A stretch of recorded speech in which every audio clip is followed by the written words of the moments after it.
On tonight's edition of our Nation Sports Show, we recap Week 15 of the National Football League. For a second straight week, another wild primetime Thursday night football game. This time in the city of Angels between the Chiefs and the Chargers. Kansas City beat Los Angeles in overtime, 34-28. In the game for Kansas City, Patrick Mahomes threw for 410 yards and 3 touchdowns.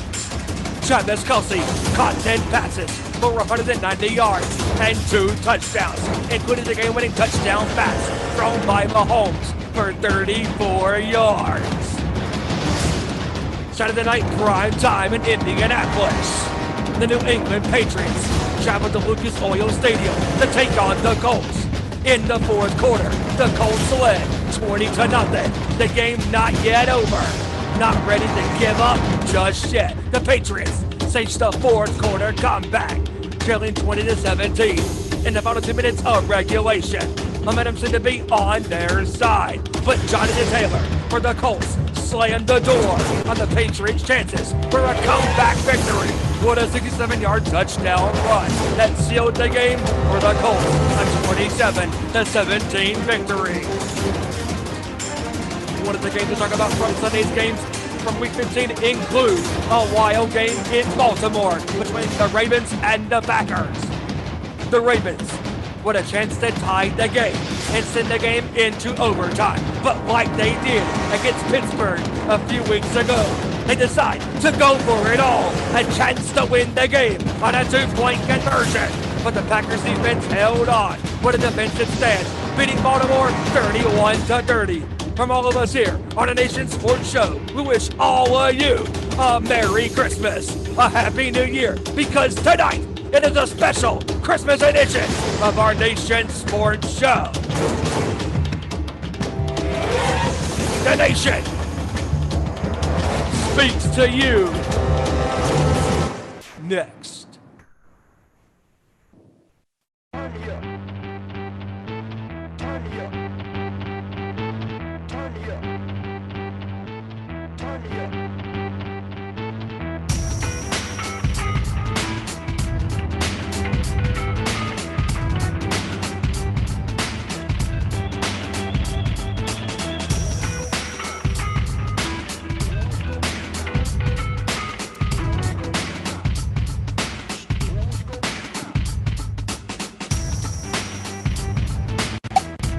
From the gridiron to the court, talking all things sports.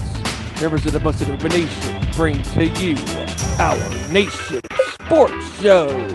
Here for your hosts, Ezra Joey Thornton, Kevin Rorie, Randy Giron, and Stephen Wyand.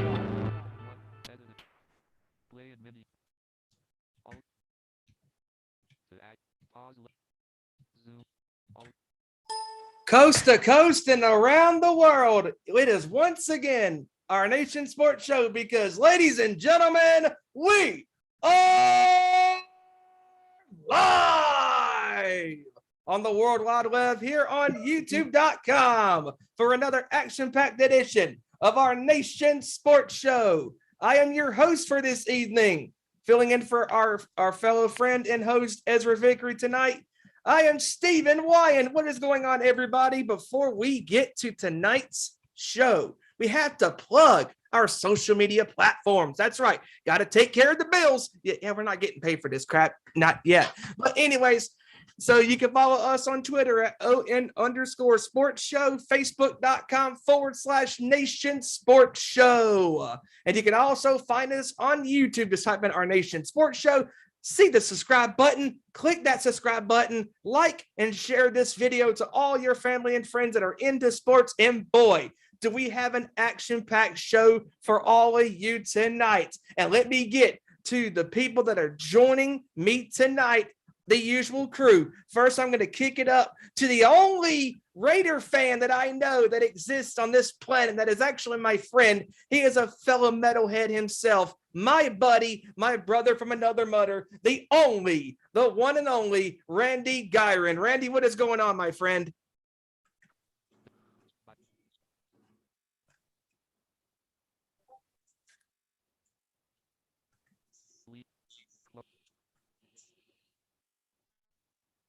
Is Randy there?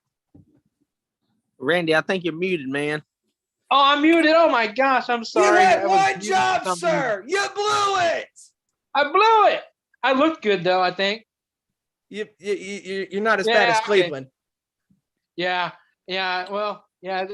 That my performance there was much like the Raiders this whole season, so it's pretty much the same thing. You know. Yeah. Like I said, I was saying I had a full head of hair when the season started. Now I'm as bald as can be. So that's how it goes. Exactly. But I hope everybody's good. That's yep. We're all doing good, brother. And kicking it up next is two fellow buddies of mine that I have had the privilege over the years in high school shooting the breeze about the world of sports. They've always been on this show for the past couple of months. They've been doing, you guys have been doing a great job. But up first, he's the only Washington fan that I know. I don't know how the hell he's a fan of that football team. The Washington whatchamacallits. He is the one, the only Joseph Thornton. Jelly, what's going on, my friend? Hey, what's up, all you sports fans in the world? And I promise you, we ain't gonna be called the Washington whatchamacallits for too much longer because we finally gonna have us a team name coming next year. I can't wait for that. I hope so. And finally, exactly. And finally, last but certainly not least, one of the most intelligent sports people that I know that has ever existed on this planet. He's been a buddy of mine for 17 glorious years. Glorious. He is a San Francisco 49ers fan for a long time. He's also a Boston Celtics fan, just like yours truly. He is the one, the only Kevin Rorie. What's going on, my friend? What's going on, everybody? Hope everybody's having a good Thursday evening. Man, I am so happy to be hosting the Tonight Show with you guys because, boy, do we have an action-packed show for you guys tonight. And we're going to start it out tonight with last week's Thursday night football game between the Kansas City Chiefs and the Los Angeles Chargers in LA. It was a crazy game. As we all know, Kansas City won the game in overtime 34-28. In the game, Patrick Mahomes was phenomenal once again down the stretch. Finishing the game, he was 31 for 47 for 410 yards, 3 touchdowns. Travis Kelce, 10 receptions for 190 yards and 2 touchdowns, including the game-winning touchdown that went for 34 yards. That Chargers defense, guys, was lackluster at times. When they had chances in this game to put Kansas City away, they let Kansas City stay in the game. And when you let a quarterback like Mahomes and those weapons stay in that game for as long as they did, you're going to pay the price, and they did. I'm going to start out with you, Kevin, on this game. What were your thoughts on this game? Because this game was a roller coaster of emotions. The Chargers, man, I've seen this from coaches the whole year this year. Take the points. Quit going for 4th down and goal from your own 4-yard line. Just take the points. If they would have took the points the 2 times they failed on 4th down, they won the game by 6. Think of it like that. Yep. They didn't take the points, and it came back to bite them in the ass. And the Chargers, I like them. I love Justin Herbert. He's the future of the league, but this team's been so up and down all year. They go get blown out by the Ravens, then they put up 40 the next week, and then they pull this crap, and then in overtime just let Travis Kelce get by 4 people easily and score a game-winning touchdown. I don't understand from this Charger team. And the Kansas City Chiefs, I think they've hit their stride after that last embarrassing loss they've had probably weeks ago. And I think they finally hit their stride, and they're starting to get healthy. They're starting to figure it out defensively, starting to figure out it in the secondary, and it's starting to pay dividends. And they finally moved Chris Jones back in the middle, which is solidifying that defense even more. And got to give Mahomes credit. Mahomes is still Mahomes, and he showed you that Thursday night. Exactly. And Justin Herbert in the game for LA wasn't too bad either. 236 yards passing, a couple of touchdowns in the game as well. But, man, those 4th down calls going for it, those were critical mistakes by the Chargers. Joey, what were your thoughts on this game from Thursday night? You know, the Chargers played a great game, but and I know we're gonna get to this later on.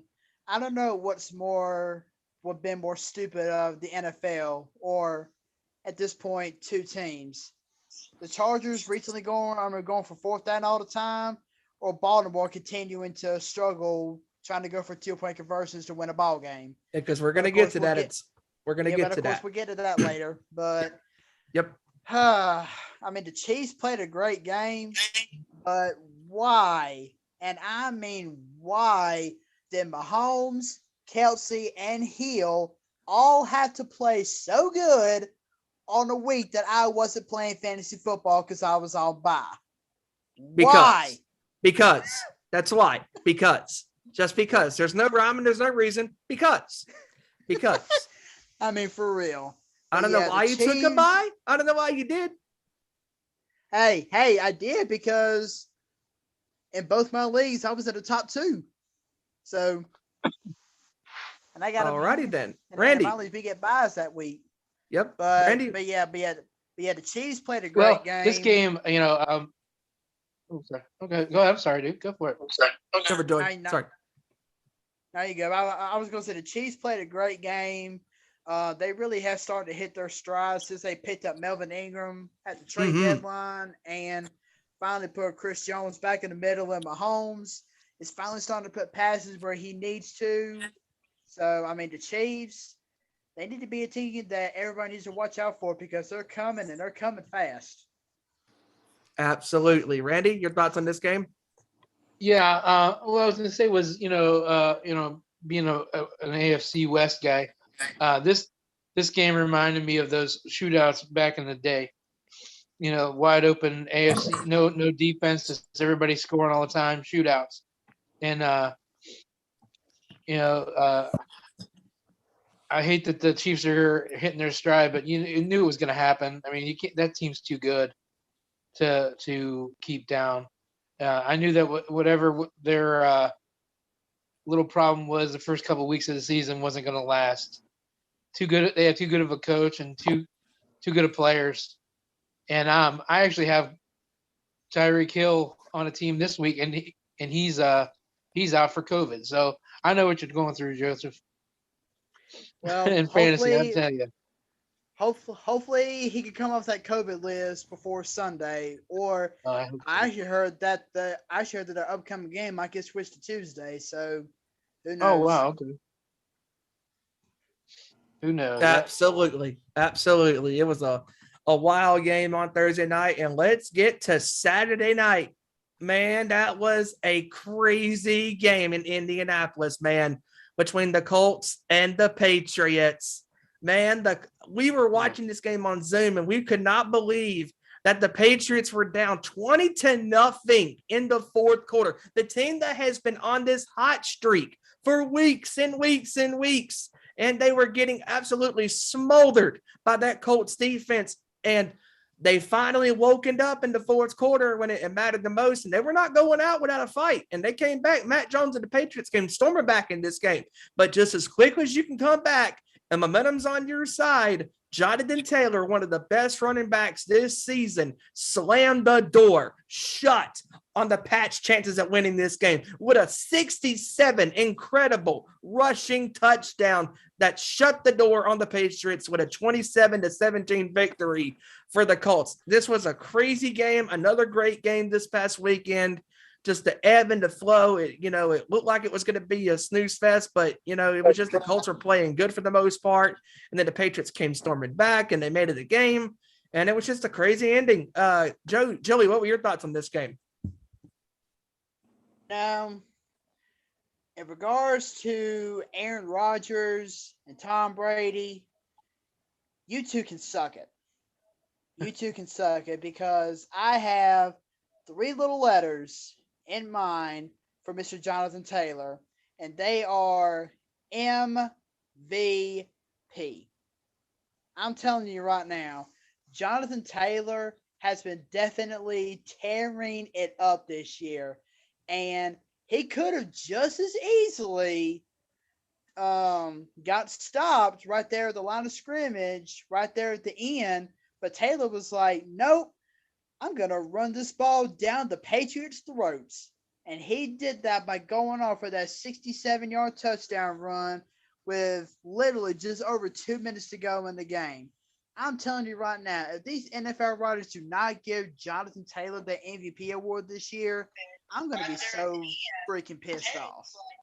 And I ain't going to lie about that. Jonathan Taylor has really been tearing it up this year.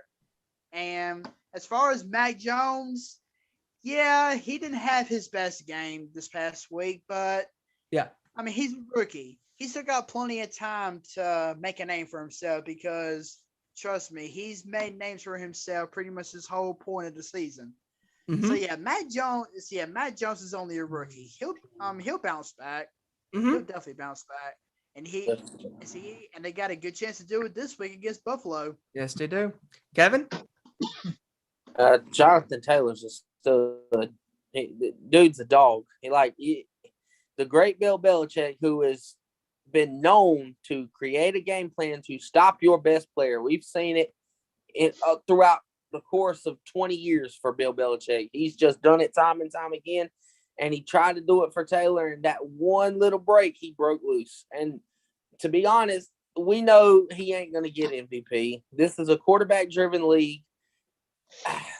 But to me, I would put him as MVP because he's had so many games where he's just consistently dogging teams to where Brady, like we get into it later, struggles against the Saints, or Rodgers struggles against the Seahawks. I haven't seen Jonathan Taylor struggled in almost 2 months. If he even struggled, I haven't seen him only have 30 yards rushing in this whole season. So I don't understand why he won't get the award because it's a quarterback bias league. But to me, that's the true MVP. And the Colts, that's one of them teams heating up that I would not want to play the Indianapolis Colts. Their defense is stout. Their defense is great, I should say. Their run game, they play like the Niners when we went to the Super Bowl.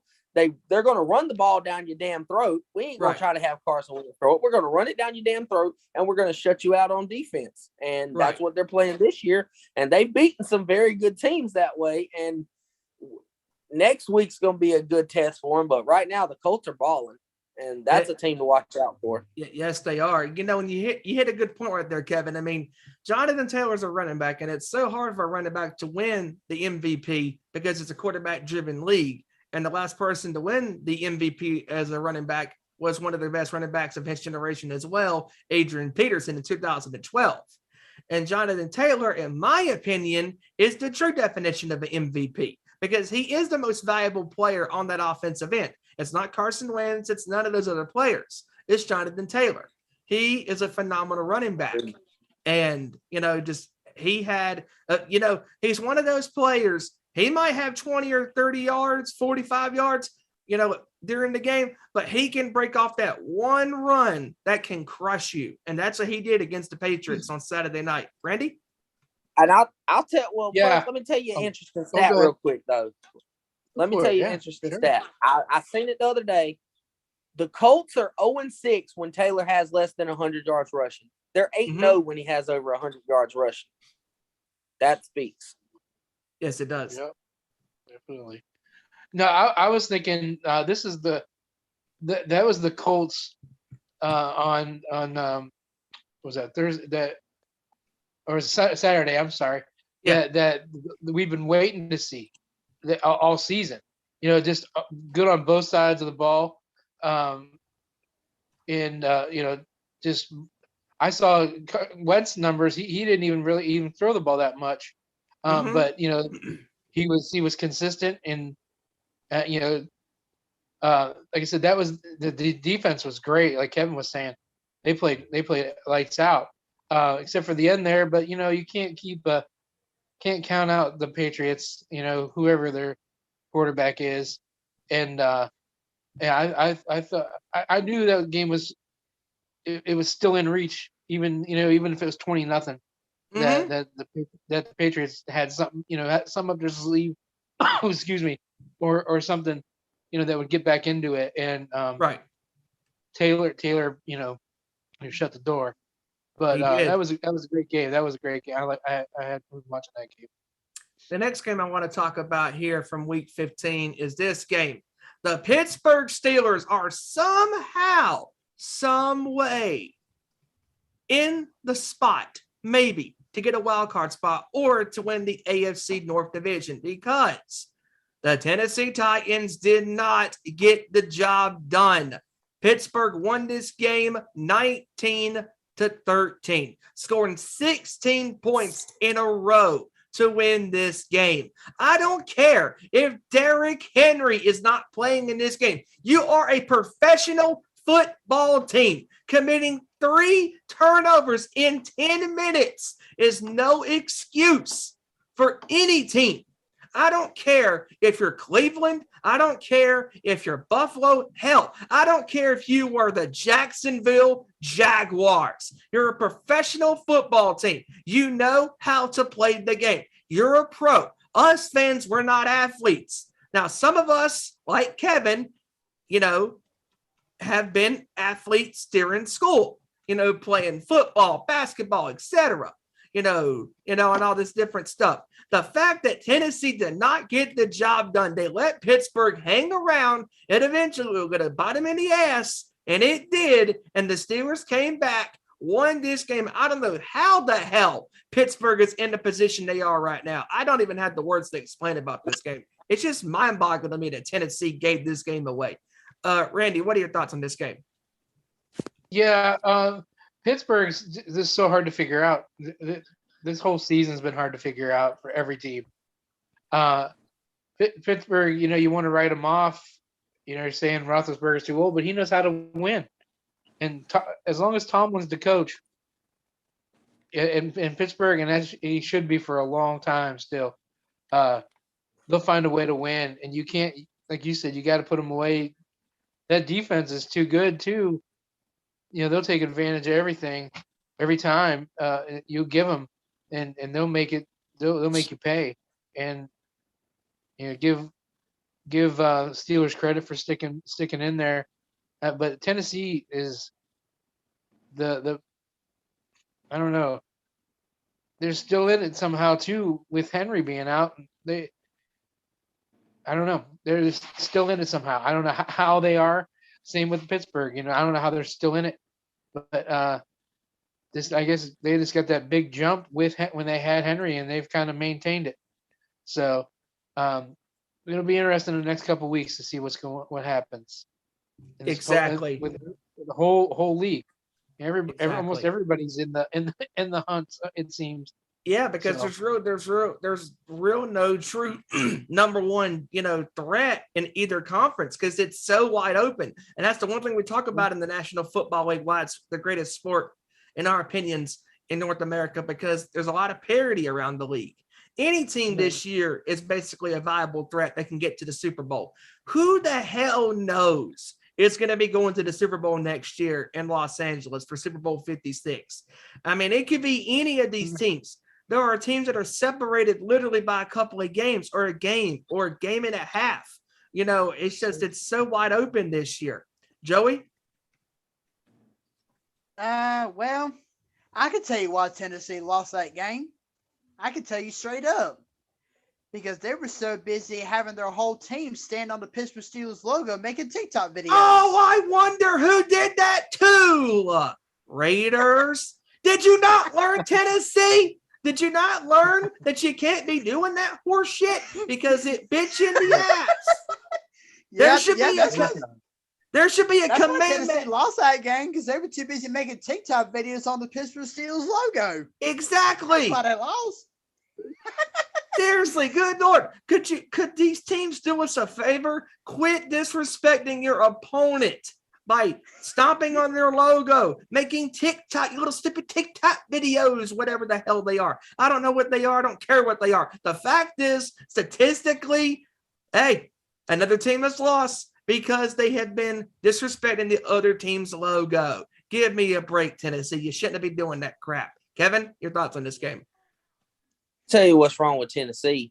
You go back to talk about Jonathan Taylor as the definition of an MVP. Can we finally admit that Derrick Henry is the definition of an MVP? Yes. This team Looks Yeah. like I said weeks and weeks ago when this injury happened, we're going to see the Ryan Tannehill of Miami. We're going to see a bad game manager who's going to turn the ball over, who's going to be inaccurate, who's going to put too much pressure on his defense. Tennessee's defense played good for the first 2.5 quarters. They get tired. When your offense cannot move the ball, your defense wears out, and that's when Pittsburgh started making their comeback. And Tennessee's just not good without Derrick Henry. They're not. To be honest, I'll be completely blunt about it, and this is a prediction for the future. Tennessee's not going to win that division. I think the Colts are going to come back and win. Kevin, Tennessee you know what? I think you're absolutely right. If they don't get Derrick Henry back next Sunday, they're going to lose this division.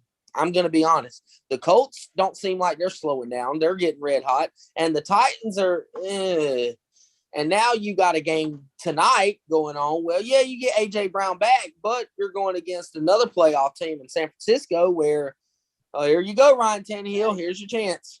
Go blow it again. Yep. Hey, they have already said, NFL, the Tennessee Titans front office, they all have said that they don't expect Derrick Henry to be back at least until the wild card round. But I'm just like, Tennessee, what if y'all don't even, at this point, what if y'all don't even make it to the wild card round? What because like me and Randy were talking about at work not too long ago, everybody in the AFC wild card picture from the 5th place or from the 4th place all the way to the 10th place is separated by like one game. Tennessee can go from a 3rd place wild card or 3rd place division leader to a 10th place out of the hunt in a matter of a week. Exactly. That's not good. Look at Arizona. They spent they spent a lot of time on top of the NFC playoffs, but now with DeAndre Hopkins out, Arizona's starting to struggle, and of course we'll get to Arizona's game later. But within a span of like 2 to 3 weeks, Arizona dropped from 1st to 4th, and they could drop lower if they continue to struggle. Yep. That's a good point. The next game I want to talk about. No one circles the wagon like the Buffalo Bills, because the Buffalo Bills absolutely beat the smoldering piss out of the Carolina Panthers and Cam Newton. 31-14. That Bills defense killed the crap out of that Panthers offense. And let's be honest, fellas. Kevin, Joey, Randy, you guys can back me up on this. Carolina fans, in our opinion, are some of the worst fans in the world. Oh, Cam Newton's our savior. What has Cam Newton done ever since he came back as a starting quarterback? Nothing. And Kevin, you said that. Go ahead. Actually, no. Cam actually has done something. He's led the Panthers to no wins. He is back to around the bench like he was before. And not to mention, he throws passes in the fucking dirt. Yes. Not to receivers. He throws it to the dirt. Yes, because you beat me to it, Joey, but the Panthers are 0-4 since Cam Newton has returned as the starting quarterback. It might be a new year in 2021, but the results are still the same, my friends. Cam Newton is not the answer to the Carolina Panthers franchise at starting quarterback.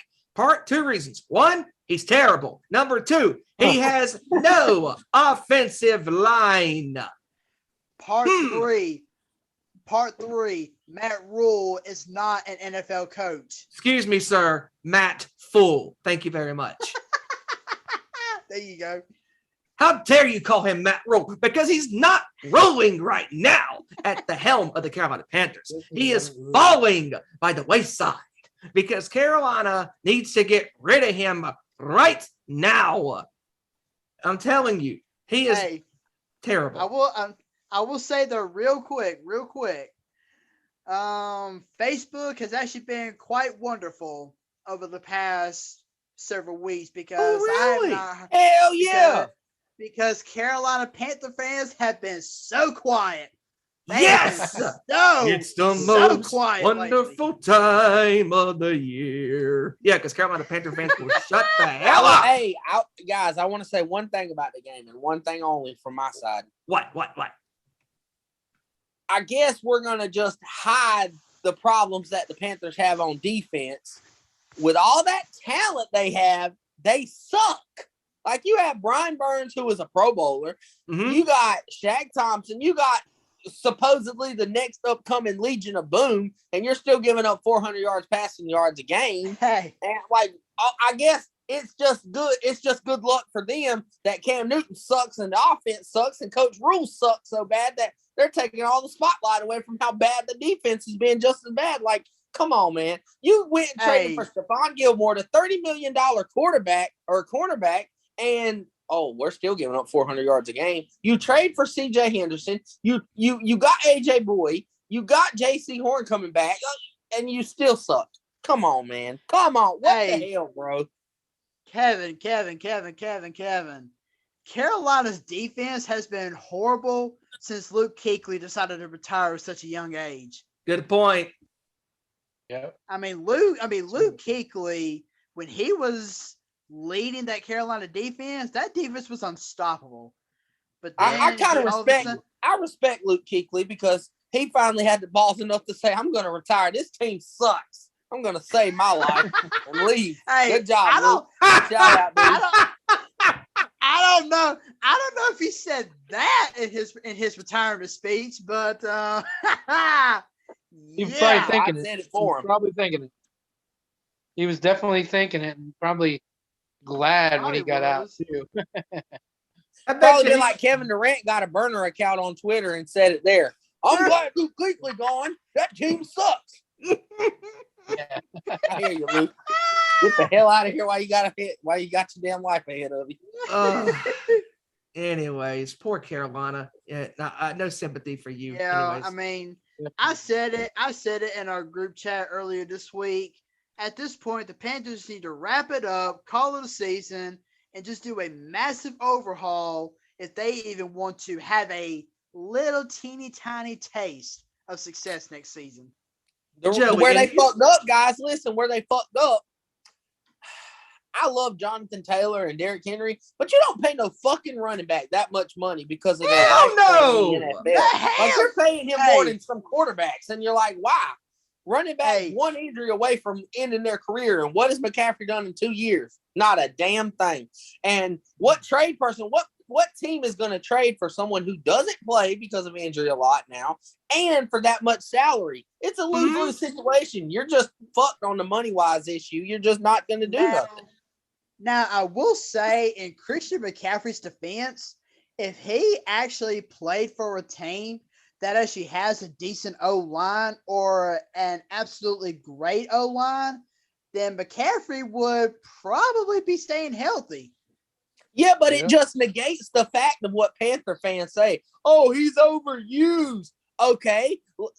So you're saying that Derrick Henry doesn't get 30-plus carries a game? So you're telling me Jonathan Taylor don't run the ball 30-plus times a game? And you're talking about overuse? Man, shut up. Just admit that your coach sucks, your O-line sucks, and that's just that. It ain't got nothing to do with overusing the running back because Jonathan Taylor with a good offensive line, you see what he does, 30-plus carries a game. You see what Derrick Henry does with 30-plus carries a game. You see what Dalvin Cook does with 30-plus carries a game. Come on, man. You see what Alvin Kamara can do with 30-plus touches in the game. Come on. Hell, you see what Damian Harris of the Patriots can do with 30 carries in a game. Jeff Wilson Jr., a third-string running back. Yep. Come on, man. Come on, y'all. Joey, you said something that was interesting in our pre-show meeting before we went live tonight. You said I would rather have Trevor Lawrence and Zach Wilson over Sam Darnold and Cam Newton. Cam Newton. And I truly believe that. Sam Darnold can't pass his way out of a wet fucking paper sack. Oh yeah. Nope. And Cam Newton can't catch a card if he was bare naked in Antarctica. No, Lord. You know what? I'd rather have Vince Wilfork as my quarterback and Krispy Kreme on a Sunday morning than to have Cam Newton as my quarterback. I'm just saying, though. Yeah. Anyways. Oh, God. Yep. And we're off the rails, just like we always are. Kevin, I want to know, though, is he wearing pads or is he wearing the overalls? Oh, he's wearing the Which one overalls is with it? the cowboy hat, baby. You Yeah. damn right he is. Let's go. He's back in the Texans. He'll save Oh. the Texans franchise. I've come to save the franchise of the Texans. Yeah, I'll take that. I'll take that. Oh Hey, boy. I will say though that Panthers defense, like you said, Kevin, is so Yeah, I'll god definitely awful take that. Oh, yeah. that even if Luke Kuechly were to come back to try to revitalize that defense, he'd be like, "Well, shit, I can't do nothing with this horrible defense. I might as well This go team retire sucks. again." Speaking of sucking, on to this game. Oh no. Yes, Oh boy. poor Arizona. We have gathered here today to celebrate the second win of the Detroit Lions. It's a sad day Uh, when that's America, when the Detroit Lions, and when the Detroit Lions have more wins against playoff teams than the Dallas Cowboys. Hell, Sad day in America. in the last But you know couple what? of It's weeks, true. It's true. in the last couple of weeks, they're 2-3 against valuable playoff teams. Isn't that crazy? That's nuts. Hey, That's just proof that this season has been crazy. I mean, I did not think it was possible. I mean, I know we pretty much said it last week, but I did not think it was possible for an entire offense of Arizona's caliber to completely fall apart because of a star receiver's injury. I knew it. Evan, you were absolutely spot on. We saw it firsthand. I mean, Kyler Murray couldn't do shit. He couldn't do shit against a Detroit defense. Yep. You know what? Like me and Randy have said it. Remember, Randy, we talked about it. Detroit, they're not the worst team in the NFL. I'm sorry, but if you give me Detroit versus Jacksonville, I'm picking Detroit by 14. Exactly. I'm sorry. It's just the fact they play in a stacked NFC conference where, we ain't got the Texans. They got the next worst team being maybe like Minnesota, like New Orleans and Minnesota, like teams like that. Philadelphia, who still can get wins on any given Sunday. So Detroit, to me, and here's what I love about them. They're not giving up. They're not, we suck. You know what? They're going out there and they're busting their ass. They're playing ball. They're taking it personal. They're trying to bust someone's ass. And I really give my respect to Dan Campbell. Like, he's got that team. That team is under him. That team loves him, unlike like Urban Meyer or guys like that who, the whole team sucks. This team is playing for Dan Campbell. And if I was a Lions front office, you could tell they don't want to struck lose. gold in Dan Campbell. You struck gold. I would keep him. Do not fire him. He is nowhere near on the hot seat. He should be on the cold Because seat. think about it. Start building your team. And also think about this too, fellas. Detroit, for the most part, has been in every single game this year. A couple of Against possessions. the Rams. Exactly. They could have won that game. You know what? Detroit had more balls going for it. Exactly. Exactly. Against Baltimore back in week 3. Yes. Nearly beat the Vikings the first time. Yes. I'm just saying, Detroit could easily, if it wasn't Detroit's luck from the football gods, they could have 5 wins right now. Let's just they could have 6 wins. They could have 7 wins at this point if it wasn't for the football gods. Yeah. I'm glad that Dan Campbell, he's got that team, like that team loves Dan Campbell. Campbell. And I love that they're still playing with passion. Jared Goff is still balling his ass off. That defense took it personal. Arizona's going to beat y'all by 40. Well, what'd they do? They went out there and made Kyler Murray look like, made Cliff Kingsbury look like the worst coach in the NFL. He didn't know what to do. Which he is. To me, Cliff Kingsbury has been on the hot seat to me for the last 2 years, like just because he cannot call a football game. Like, he is holding Kyler Murray back in my eyes. You know what, Kevin? And this is a great point by you, because this is the one thing, because remember when Arizona was undefeated 7-0, everybody was going, Arizona's a team to beat. And Lance Meadows said something on his show on SiriusXM back in the fall when he said, Arizona might be 7-0, but I want to see Arizona. How would they be if they're in a close game when the chips are on the table? The game is on the line. It's an important playoff game or something like that, because that is an excellent point that Lance made on his show on one of those Sunday shows. when he was talking about that, because he was like, guys, I don't know about this Arizona team. They're good, but how good are they when you get into the deep part of the pool? Because, and I'm like, that is an excellent point, because how can you trust a team like Arizona when they haven't been in a lot of close games this year, and the times they've been in close games, they've lost games, especially to Green Bay, when Green Bay beat them on November the 4th. Beat him on that Thursday night game. Kyler Murray's second interception and the most critical pick of the game was to absolutely nobody. I don't know who he was throwing the ball to. AJ Green was not looking for the ball, and that pick sealed the game for Arizona. And now Arizona's been struggling the last several weeks. They're not the team they were at 7-0, and they're not the team. You mentioned that, Steven, but I find it funny because Sunday watching some of the highlights, a same situation. Like Kyler Murray got so pissed off at AJ Green because he thought AJ Green was running the out route. AJ Green was still going up, and the guy from the Lions made a diving interception and took it down to the 5-yard line, essentially giving him 30 points to end the game. Yeah. And I'm like, there you go. AJ Green has cost this team, and he's not who he used to be. Let's just be honest. Nope. Definitely, yeah. Exactly. Joey, what are your thoughts on this game? I just got one thing to say. I have said it whenever I first came on this show. I have said it week after week. I said it even off the show.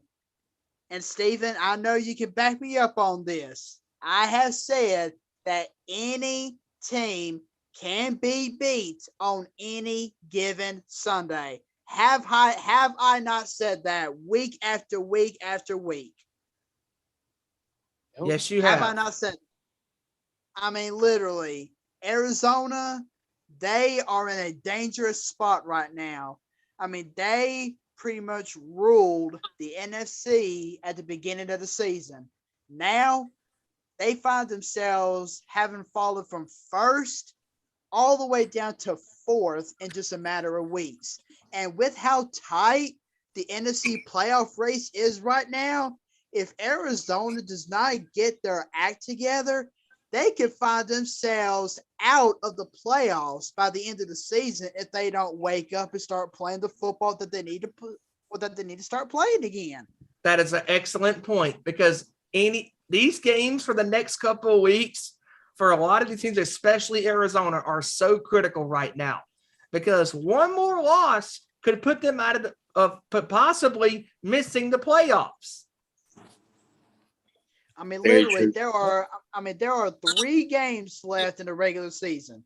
3 games left in the regular season. If Arizona does not start playing the football that they need to play to go undefeated or at least win 2 of those games, then Arizona could very well be out of the playoffs come after week 18 if they don't watch out. Definitely. Good point, Randy. Yeah, I was thinking that this is kind of like a parallel of the Steelers last year. The Steelers were undefeated for a long time, and then tried to coast. Yeah, just tried to coast, and this it's definitely not what you want to do. Especially this season, everybody is gunning for everyone, and like Kevin was saying, we were like we're the best worst team. The Lions are the best worst team in football, and that's how that works. And they proved it, finally. And Detroit looks like they're actually playing for something. Little bit too late, of course. Because Detroit's going to Detroit, but yeah. Yeah. But I think Arizona has been just trying to cruise along. I think they were surprised by the fact that they were undefeated all those weeks. Like Kevin was saying, I don't think Cliff Kingsbury is that good a coach either. I don't think he's made that transition as a college from the college ranks yet. Yeah, because college and professional playing is a totally 2 different games. Oh yeah, without a doubt. I don't think he's got Agreed. it. Agreed. So I think that's what you would do in college too. You get a good league, like that, and you start cruising. You start thinking everything's good, and it's definitely not. You lose, and then what happens when you face adversity, like you were saying, tight game or lose the star receiver? What happens then? That's Exactly. how you react to all that. And we'll have to see this week. They got a big game this week. Exactly. So we'll see how if that hangover is still intact or not. And speaking of Yes, cruising, Well, San hang on. Francisco. Go ahead. I gotta say something just real quick. I'm actually gonna post this as a question to all three of you guys. Okay. Let's see. How can I start it off? Oh yeah. Can you name me one current head coach or former head coach in the NFL who has had success at both the college and NFL level? And I'll go ahead and answer that question. No, because Urban Meyer was flat out garbage. Matt Rule was flat out garbage. Chip Kelly. Even one of the greatest college coaches of all time, Nick Saban, he sucked at the NFL. Yeah. I mean, Chip college. College and NFL. Yeah, Chip Kelly's another fine example. I mean, college and NFL are two totally different regions. I mean, you could have a coach who is both successful in college and the pros, but at this point, that's an absolute rarity because you have a coach that's either good at one or the other, but not both. That's right. Good point. And speaking of cruising, San Francisco continues to cruise their way to possibly winning that division and making the playoffs, winning their division in the NFC West, because this past Sunday, they put a whooping on the Atlanta Falcons, 31-13. It was not a pretty game for the Falcons, but it was a beautiful game for San Francisco. And I'm going to start it out with you, Joey. What are your thoughts on the 49ers' great performance against the Falcons on Sunday? No surprise, Atlanta is a mediocre team who does not know how to play football, and Atlanta is a team that needs to really cut ties with Matt Ryan because Matt Ryan is no longer the answer that Atlanta needs. Now, I will say that was a pretty amazing fucking catch by Gage in the end zone in that game against San Francisco. That was a great fucking catch for a touchdown in that game. And I give my props to Russell Gage because those kind of catches are hard to make. But once again, San Francisco continues to show their dominance. They are really starting to play the amount of football that they need to. They got so many great players stepping up, so many great players getting to where they need to be. Jimmy Garoppolo is putting passes right on target. And, I mean, like you said, Steven, San Francisco could very well sneak up past the Rams and Arizona and capture this NFC West title. I mean, San Francisco going to get started tonight, this week in just a little over a half hour. But yeah, San Francisco is in a really good spot right now, and I'm telling you right now, I would not be surprised if San Francisco winds up winning this NFC West. I won't. Yeah, I wouldn't be surprised either. Randy? Yeah, I agree with that. I'm not sure what happened to the Falcons. The last couple seasons, they've just gotten by, it seems. They got that Kyle Pitts, and I thought, since they got rid of Julio Jones, that he was going to be the answer, and they just week after week have been finding ways to lose. Yep. And that's not the way Atlanta's. Usually Atlanta's usually pretty good, but I think Matt Ryan, to Joe's point, is is on the way out. This is his retire. I think it's his retirement. Not This is his retirement, but curtain call. curtain call. Yeah, he I don't think he needs retirement, but I think his time with Atlanta is done. And I think they were, the whole talk, the whole preseason was that he was going to get traded. That Julio Jones wasn't going anywhere, that he was. That Ryan was the guy on the move. And then when he didn't go, it was very surprising. But Right. The Niners are playing good football, and they've had to deal with a lot of injuries and COVID issues and everything, and they seem to still be pushing on. And if those teams aren't careful, the Niners are going to catch them. And I'm sure Exactly. Kevin has a lot to say about this, so I'll let him have the floor. And I'll go to him right now for say the best for last because he's a Niners fan. Kevin, your thoughts on this performance by your Niners?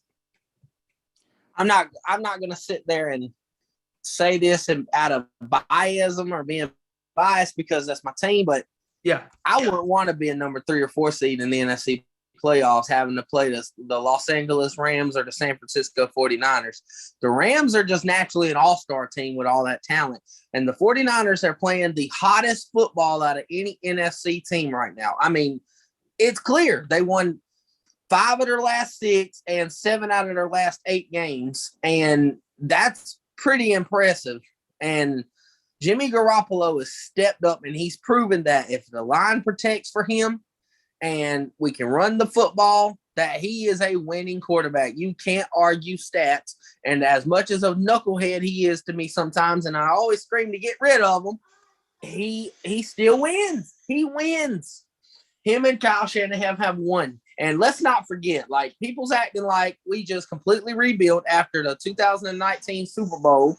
We completely rebuilt. No, we didn't. We still have that Super Bowl roster outside of a couple guys, DeForest Buckner and guys like that. But we still have primarily the same roster built around the same young core. And how about Nick Bosa? This guy is, like Trent Williams said, right now he's the best left end in football. Like, when you walk into a lab and develop a pass rusher, you're gonna walk out Nick Bosa. He gets to the quarterback. He's played every snap this year, coming off a torn ACL, for God's sakes. And this offense, I don't know if it's because they put Deebo Samuel at tailback is what made this offense get even more lethal. But when you're the 4th best offense overall in football, that says something. And defensively, they're starting to find their groove. Had to battle a lot of injuries with 2 starting corners out. Emmanuel Mosley, who, when you look within the stats, at more complicated stats, he's only allowing a 42% completion percentage against him at corner all year this year. Losing him was huge. I knew that. Losing Jason Barrett was huge because last year he had the best year of his whole career. He was a lockdown corner. And to have Josh Norman, who's essentially a trash can at one corner, then you have a 6th-round rookie in Ambry Thomas, who he's played good techniques. He just not playing the ball real well. That's why he gets burnt. He got burnt by Russell Gage on that touchdown. And I'm like, if he would have played the ball better, he was in good position. But this defense is coming around. This whole team's coming around. And, Lord, I wouldn't want to be the Tampa Bay Bucks with the injuries playing the San Francisco 49ers, because San Francisco's built to play in the wild card round. They're built to win on the road. And if you're Tampa Bay or Arizona, especially Arizona, divisional game, they're gunning for you. So NFC, watch out. Yeah, that's a good point. Hey, Kevin, I will say that defense could be even better if y'all had Trevon Diggs back there. Oh, no, more like Jimmy G be passing even better if we had Trevon Diggs back there. I'm not even going to touch that one. I'm going to, Alec, you didn't say that shit. Anyways, so. Hey, but yeah, Trevon Diggs got enough votes to be the 5th highest overall player for fan votes in the Pro Bowl. That's why the Pro Bowl is serious. Dog shit on the Pro Bowl. That's the same Pro Bowl that voted fucking Lamar Jackson in at quarterback. Get out of here. Speaking of, thank you for the segue, Kevin. Let's talk about this game. The game that we have been waiting. We've been chomping at the bit since the game happened on Sunday afternoon at M&T Bank Stadium in Baltimore. The Ravens and the Packers went down to the wire. It was a crazy great game in this game. Both, Rodgers played great as usual, doing his damage, throwing 3 touchdowns, doing his damage. But Tyler Huntley, you know what? He's had a pretty solid, good first couple of games with Baltimore. He had a couple of touchdowns thrown, a couple of rushing touchdowns himself. But here is the problem with Baltimore. They scored the touchdown. It was a great drive. They scored the touchdown to get within 31-30.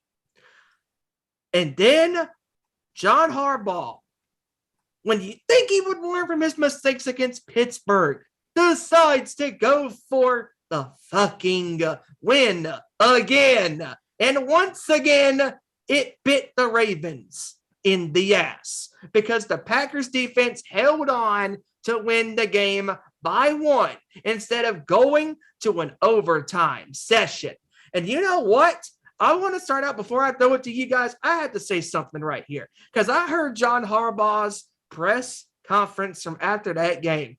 And the reporter asked him, "Hey, Harbaugh, hey, coach, what made you go for it?" You know what he said? He said, "Oh, I looked at the time that there was less than a minute left in the game. I felt like our chances at winning in overtime were not going to be great." Really? Are you freaking kidding me? Are you kidding me? You know, in overtime, it could be anybody's ball game because if one team does not fail to score if one team fails to score a touchdown in overtime with their first possession, guess what? It's sudden death. So you mean to tell me that you thought that your chances at winning the game in regulation on a 2-point conversion were your best chances? Are you kidding me? Because if I'm not mistaken, fellas, a 2-point conversion is not a high percentage. It's low. It's happened before, but it's not a high percentage play. That kicking the extra point with the best kicker in the NFL, because in Tucker we trust, baby. That's why he has the greatest kick this year against the Detroit Lions with 66 yards. Justin Tucker is the saving grace to the Baltimore Ravens franchise because he is their best player. So you mean to tell me you don't trust your kicker and you trust a guy who's only had 2 career starts in the NFL and Huntley, who had a great game? I'm not knocking him because, to be quite frank with you fellas, he's played a better game than Lamar Jackson has in the last fucking month, if I'm being completely honest. So anyways, not a great press conference by Harbaugh. The fact that he decided to go for it yet again and they failed. Oh. It was terrible call. You gave the game away. Play the percentages, get the game to overtime. Because in overtime, just like in any game in football, just like we keep on saying, when any team can be beaten on any given Sunday, anything can happen in any possession. You could fumble the snap on the next snap. It doesn't matter. Kick the extra point. Send it to overtime. Randy, your thoughts on this game and this atrocious call from Harbaugh to go for it again? I didn't understand why they would go for it. I mean, Justin Tucker is so dramatic. That's. I mean, every team wishes they had a player, a kicker that automatic. For the last almost 10 years. Yeah. Nothing but success. That's 2 times this year, so that's 2 losses.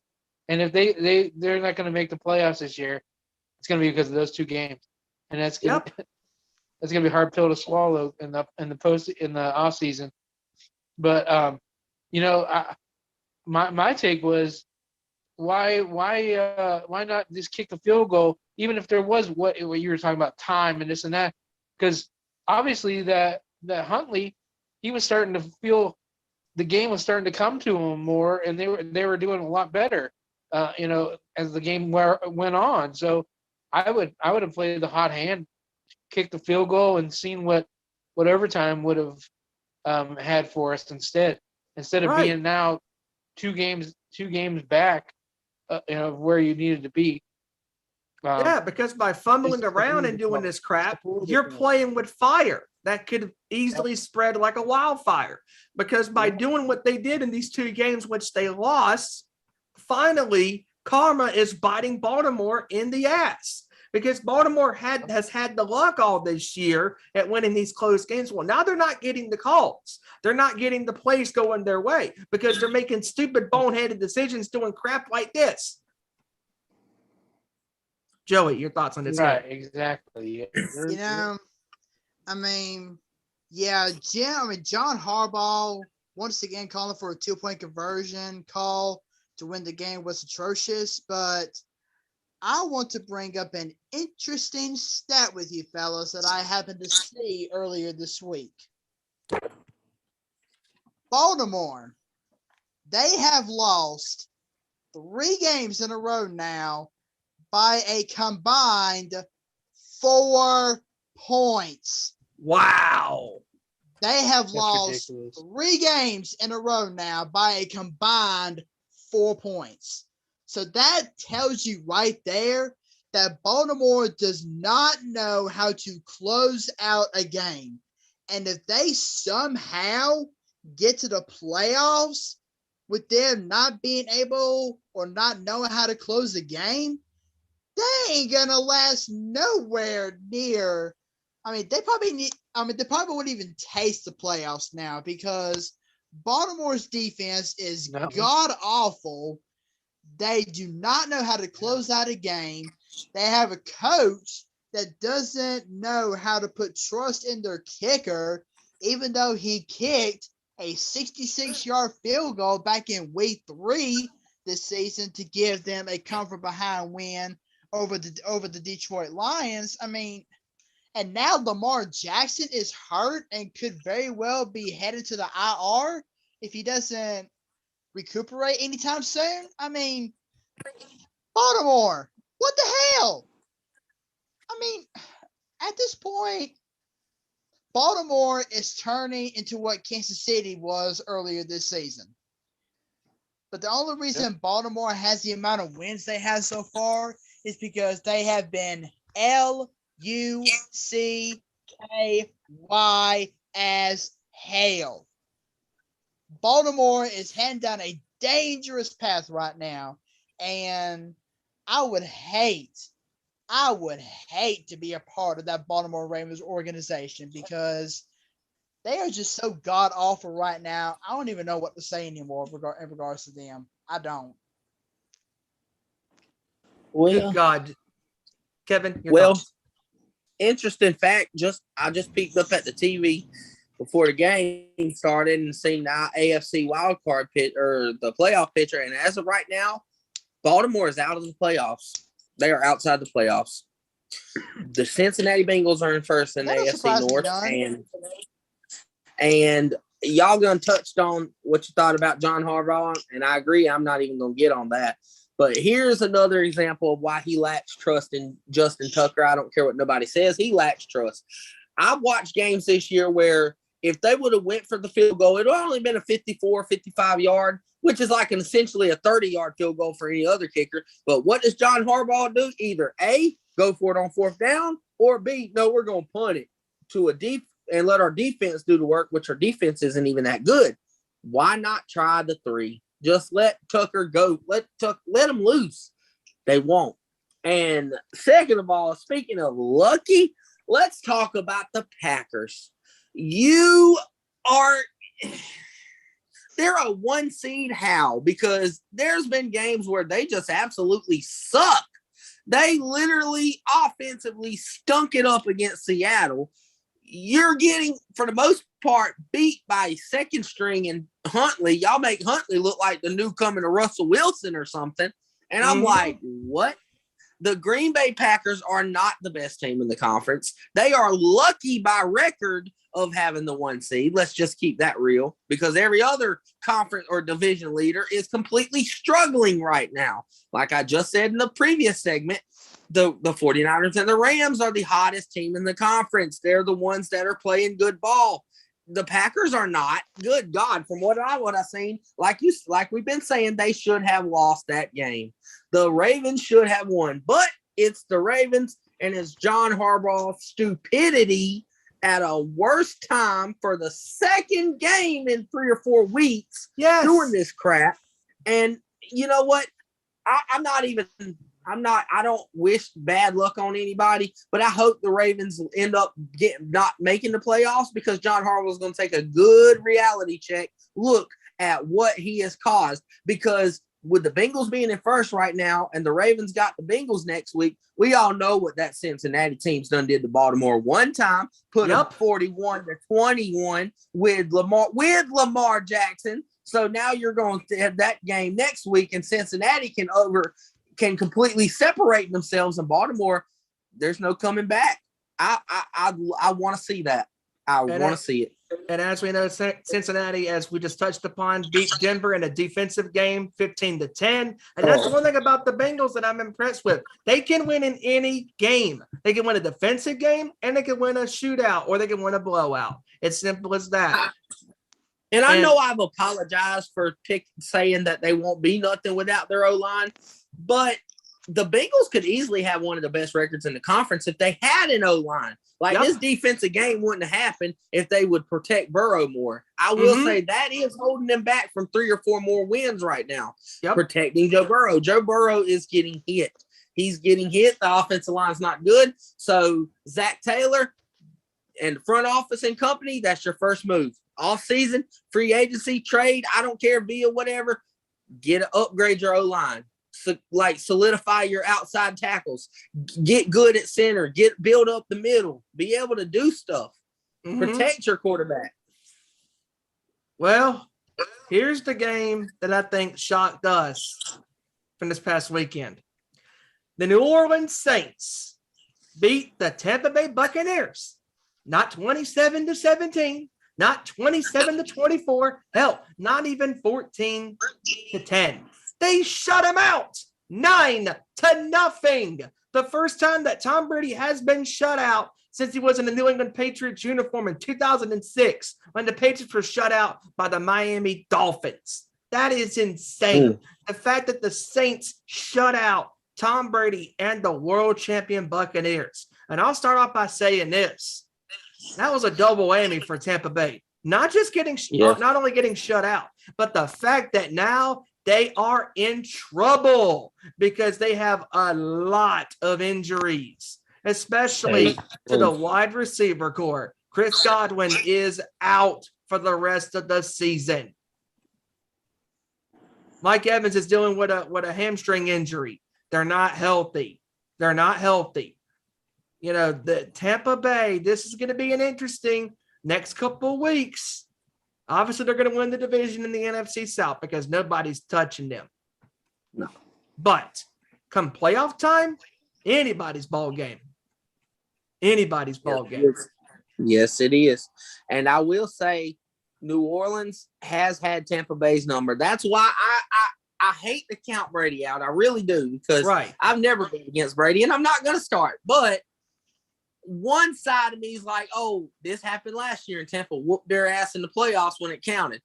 But the second side of me is Tampa didn't have those injuries last year. Like, these injuries are to some serious key pieces on why they won the Super Bowl in the beginning last year. Defensively, Levante David's been down. Vea's went down.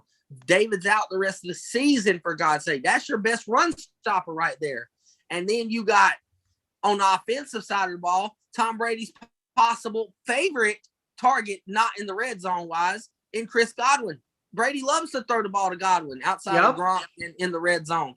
Now, then you got a coach who I like Bruce Arians, don't get me wrong, but if you're a coach, sometimes you got to make hard decisions. He went back on that. Earlier this year, when they signed Antonio Brown, he said one slip up and one distraction and fuck up, he's not on the team. They're splitting ways with him. What does AB do? He goes and gets a fake vaccine card. Politically wrong, whatever you want to call it. But guess what? Bruce Arians, he retracted that statement. Oh, we need him. He's going to be our number one now. Like, oh, come on, man. I can't take you serious. The whole organization is dysfunctional. I really feel bad for Tom Brady this year because I think it's the year that he's going to be like he was with the Patriots, got bounced by the Titans. I think they might lose in the first round if they don't get some of them key pieces back. That's just it. I can only hope that they lose. I'm no big TB12 fan at all, and to your point, the Buccaneers are going in the wrong direction. In terms. Oh yeah, and what they already played the Rams once. What the Rams do to them? The Rams spanked their ass. Joey, Right. Joey, your thoughts on this shutout? No, I just got one thing to say. Tom Brady has gotten on by the Saints this year.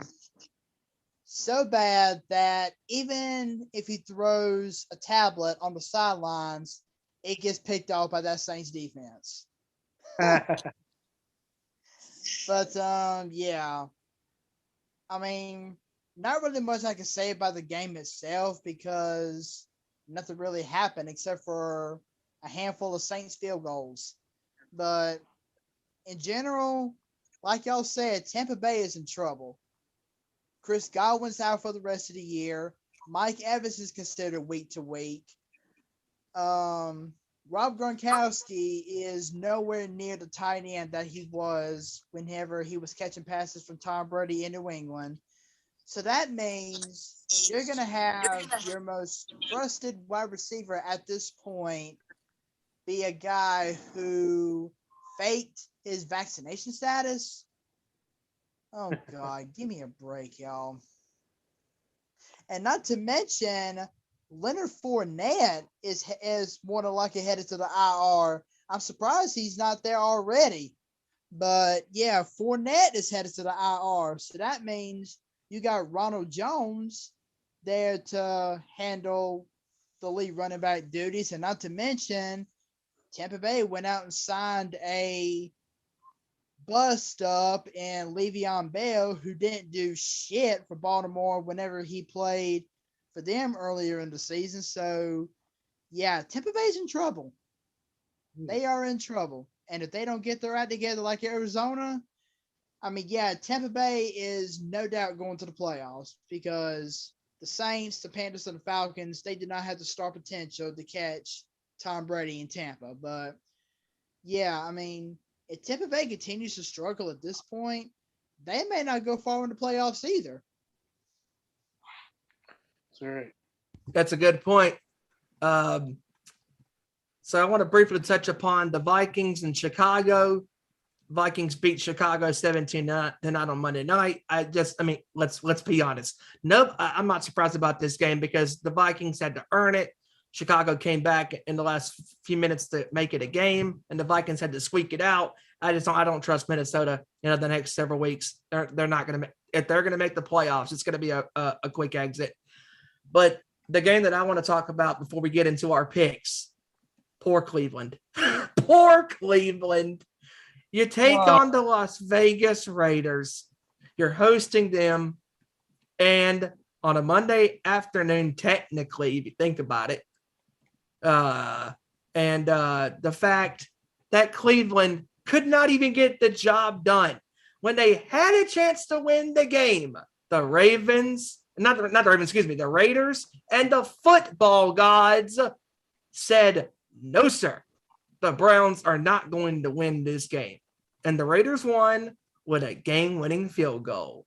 Not surprised. Because how can you pick Cleveland that has a team that was not being quarterbacked by Baker Mayfield? Cleveland did not stand a chance in this game. I don't know how the hell they had the lead because the Raiders had to screw it up in the last few minutes to give Cleveland a chance to win that game. But I was glad the Raiders won that game because no way. Sorry, Cleveland. Sorry. You're not destined to be the team winning that division in Cincinnati. Just no. Sorry. Kevin, your thoughts on this game between the Raiders and Cleveland? Well, it looks like Cleveland's the same Cleveland that's been Cleveland for years. They're not good. No. And it's over for them. Like I've done said, shut it down and get ready for a rebuild. Not a massive rebuild, just bits and pieces. You're not gonna win nothing. And Randy, your Raiders, I don't know. Just keep playing, man. You only one game out from a playoff spot, so hey. Yep, keep playing. You never know. Yeah, Right, yeah. A lot of especially if the Ravens like to go for 2 again, you can damn take advantage of that. Oh, hell yeah. Do it again. Keep on doing it, Baltimore. End up in the 11th seed, dummy. Yeah, that's right. And speaking of Mr. Raider, Randy, your thoughts on the Vegas Raiders pulling out the victory? Yeah, I was. I'm glad they won, of course. But I'm like you guys. You said how they were the Browns were even in that game. The Raiders got to figure it out. This I want them to win. I like to see the playoffs, but I also like to see what's going to happen in the future here. They obviously going to have another coach, and we'll see what happens from this point on. Joey, your thoughts on this game? Go for it. Well,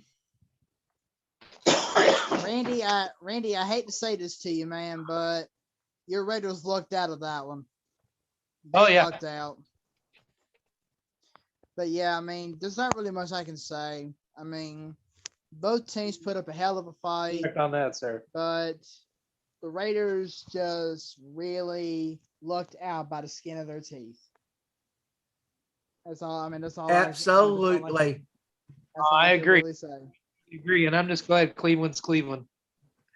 And it never fails. It never fails. Even I made sure I let Pastor Steve and Kevin know too about the Raiders beating the Browns. I posted the last 3 times the Raiders and Browns have played, the Raiders have beat them every time. I posted every single. I made sure they knew it's been 3 in a row, and the Raiders have owned the Steelers the last 3 years. And from where I'm from in Ohio, you're either a Steelers fan or a Browns fan. So the fact that the Raiders have absolutely almost owned the Browns and the Steelers, that's all I need for to win the season. So half the time, this seems definitely worth it. Right. Well, speaking of being worth it, fellas, this is the moment we've all been waiting for, because yes, it is our weekly NFL season picks for week 16 in the National Football League. So with that being said, let's get to our favorite segment, the score predictions for week 16. And last week we did better with our picks because the week before week 15 and week 14, we absolutely wet the freaking bed besides Kevin. Kevin did good in week 14, but overall collectively in week 15, we did pretty damn good. And speaking of being pretty damn good, tonight, fellas, it is actually for another consecutive week, an actual pretty good Thursday night football game. Starting out tonight for week 16, it is the red hot San Francisco 49ers taking on the Tennessee Titans. Randy, what are your thoughts on this? Who do you have winning the game? I agree. It's going to be a great game. I'm going to try to catch a little bit here. I think I'm not sure. It depends on which Titans team shows up.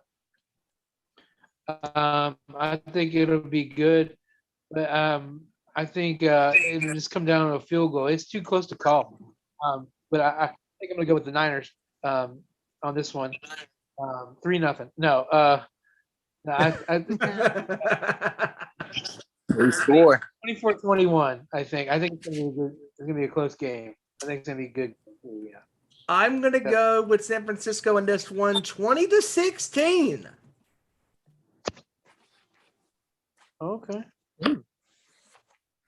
Joey? Yeah, this game is not going to be close because we're going to see the same Tennessee team that we've been seeing ever since Derrick Henry went down. So give me the 49ers 27-13. All right. Kevin? I'll tell you an interesting stat real quick. Prime time. Jimmy Garoppolo is 9-2 in primetime games with a 104 quarterback rating. Ryan Tannehill in primetime games 6-5 with a 71 quarterback rating. Wow. I gotta go. I gotta go with the odds. I'm definitely going San Francisco. Not because it's my team, but I'll take primetime Jimmy. Hell, if it was up to me, every game we play every week would be in primetime if I get that Jimmy. But I'm going San Yeah. Francisco 20. I'm going San Francisco 26-20. All right. So we're gonna move, and my score. I gave my score. Anyways, moving down to Christmas Day, Green Bay versus Cleveland. Oh man. Oh jeez. That's easy. That's not. I'm gonna That's return an that. easy one.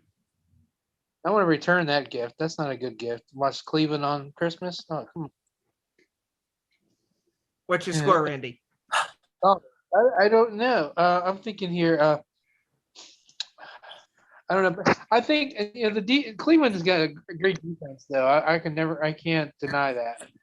I think they'll keep it in. I think they'll keep Rodgers on his heels, but the Packers will win 27-14. 27 what? You know what? That's my exact same score. Guys, I'm going to say it's going to be a little closer.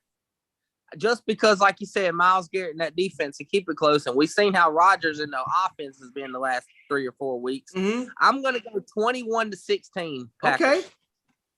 Okay. Joey?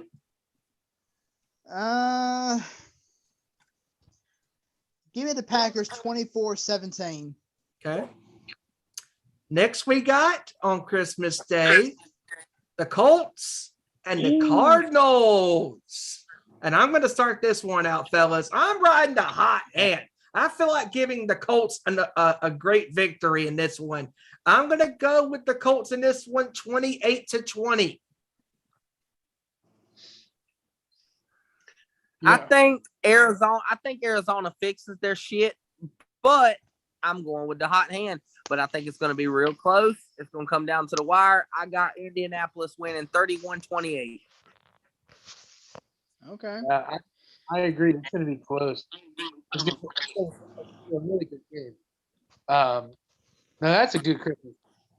But I think it'll be. I don't know. It's going to be close. 34-27. I think the Colts will win.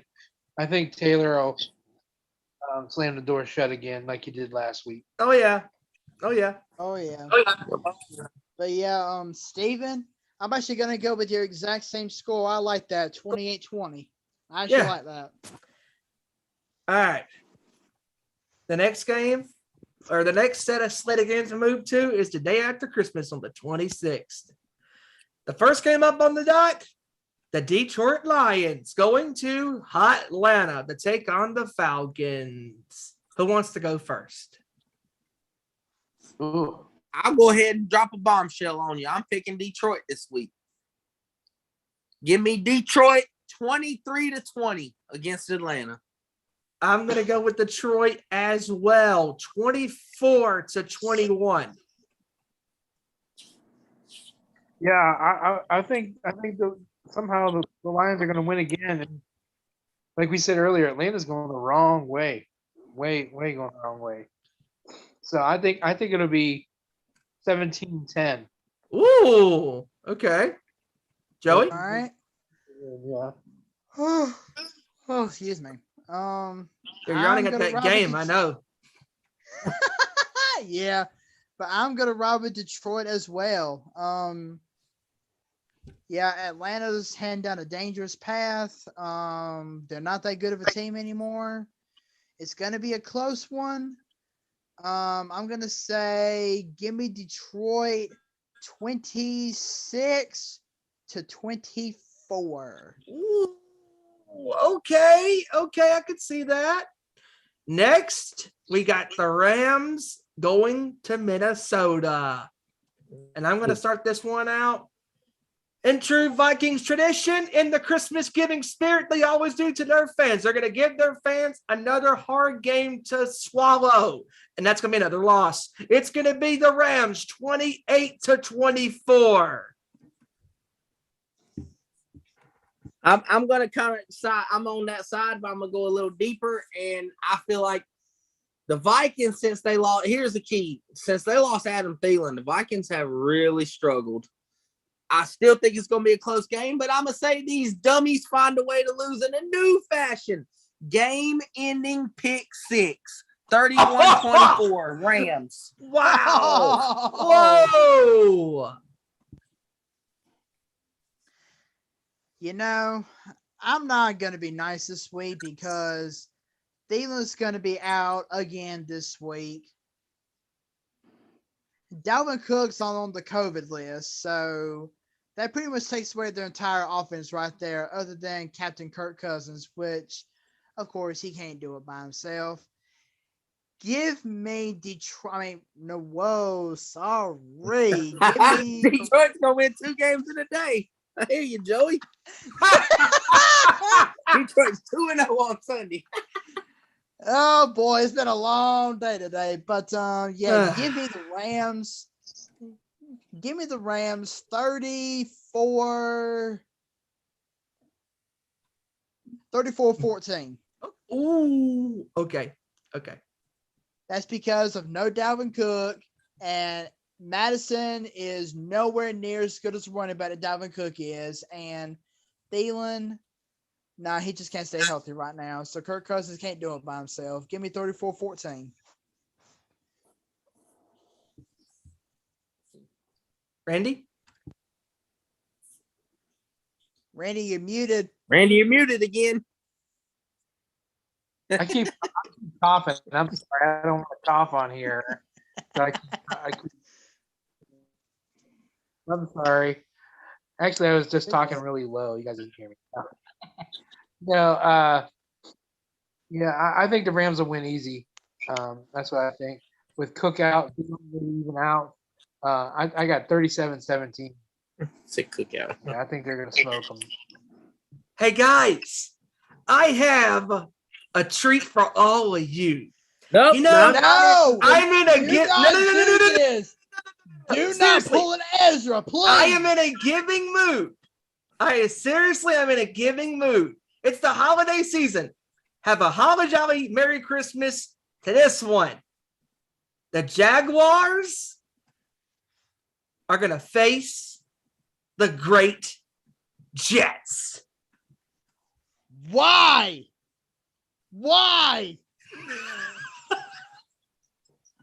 Oh, come on, man.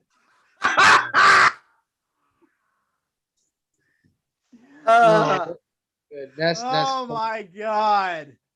Oh no. Yeah, that's going to be an absolute stinker. Yeah. You know what? I'm going to go ahead and give my score first. Okay. It's going to be a battle of field goals. Give me Jacksonville 9, New York Jets 6. How the hell can you pick the Jaguars to beat the Jets? The Jaguars beat themselves. I'm going to pick the Jets to win this one in a field goal game. 13-10. Sorry, I scratched that. Jets 9, Jaguars 6. You better pick the Jets. You know what? Yeah, 9-6. I'm in a giving mood this Christmas, and seeing as Robert Saleh was yours truly, San Fran's defensive coordinator, I'm of course going to pick the Jets for this one, but I'm going to say their offense goes off. I'm going to say give me the Jets 23-10. Wow. Let's go. And Zach Wilson does not. And Zach Wilson is a Grinch this week and does not turn the ball over. And is not in a given mood. Yes, I just gotta. I'm sorry. I don't mean to bust in, but Jeff Wilson has already struck for San Francisco. Yes, sir, buddy. Let's go. All right. This is what I love about doing this show with all you guys. We're live right now. The For game my is going fantasy. on. Y'all. Fantasy, buddy. Let's go. Randy, what's your score? Oh, I got. I think the Jets will win 17-10. Next, we got an NFC East division game for Week 16. The Eagles and the Giants. And I'm going to go with Philadelphia in this one. No Daniel Jones means a loss for the Giants once again. I'm going to go with Philadelphia 20-13. I'm going the same score, Steve, except I'm actually go less. I'm going 20-10 Philadelphia. Yeah. Philadelphia's trending up, man. The weapons they have that in the next couple of years, I think they're going to be very good. Unfortunately, and I actually have a friend that passed away Monday, and he was a very big Eagles fan. So I was happy to see him win the other Tuesday, and I'm pulling for them for the rest of the year. I hope they can do something, at least build on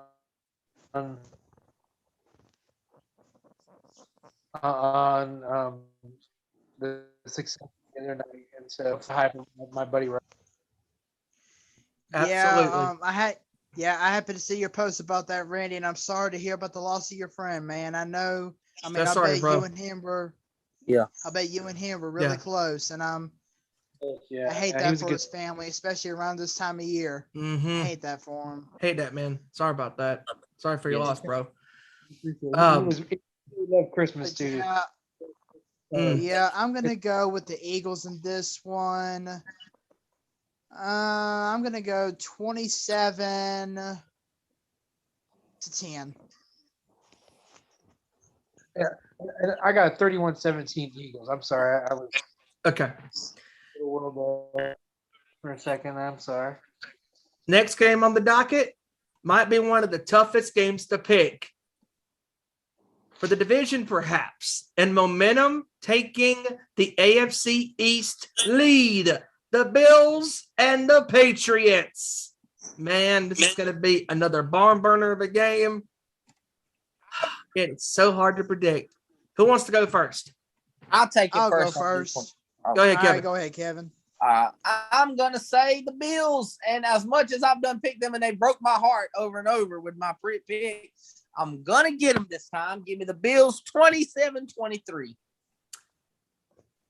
Joey?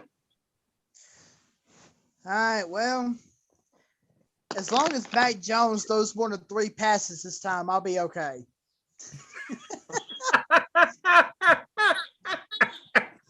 Yeah. But yeah, the game's in Foxborough. Mac Jones is going to be looking to rebound this week, so I'm actually going to side with the Patriots in this one. Give me the Patriots 31-21. Ooh, Randy?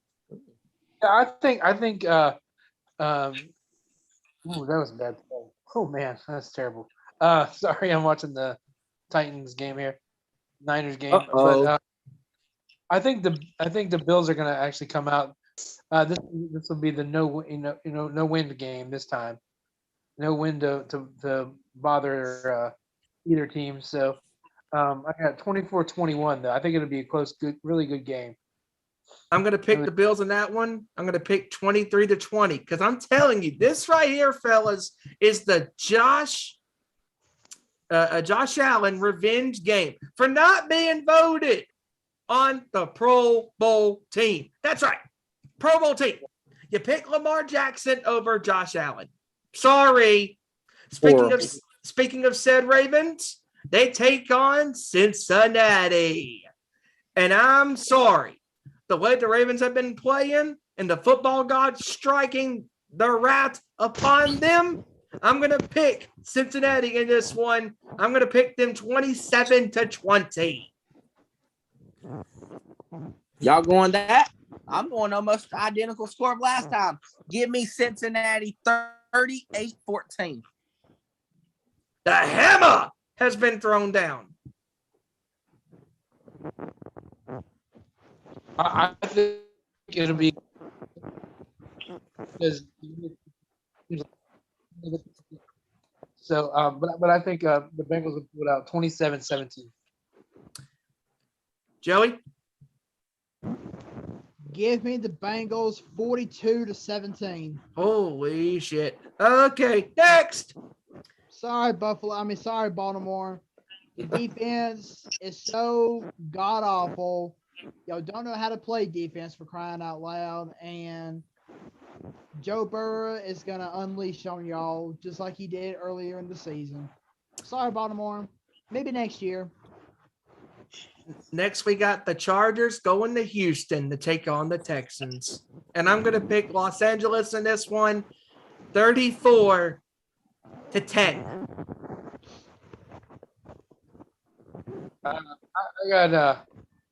I'm hoping that the former, well, they're not the former Oilers, but I wish they were the Oilers. They probably would play a lot better than the Texans. But I have on my notes, come on, Texans, because I need them to lose so the Raiders have a better chance. Yeah, Randy, at this point, the Raiders just need to wait till next season because they're not going to the playoffs. You know what? Give me the Texans 56-2. No, I'm playing. I'm gonna stop. I got the Chargers. Give me the Chargers. You little shit. 27-6. There we go.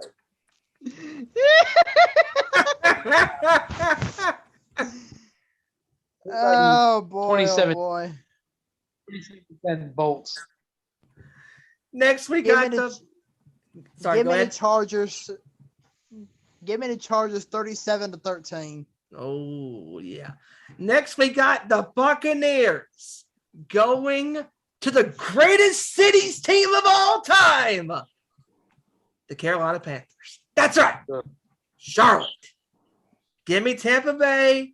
They're going to rebound. They're going to beat the living bejesus out of Carolina. Give me Tampa Bay 27. I'm not even being nice here, folks. 27-7.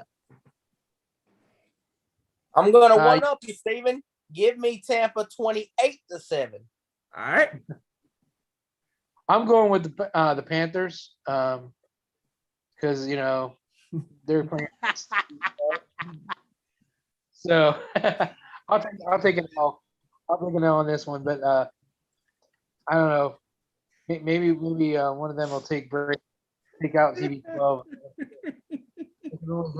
I can only hope that'd be my Christmas gift. But I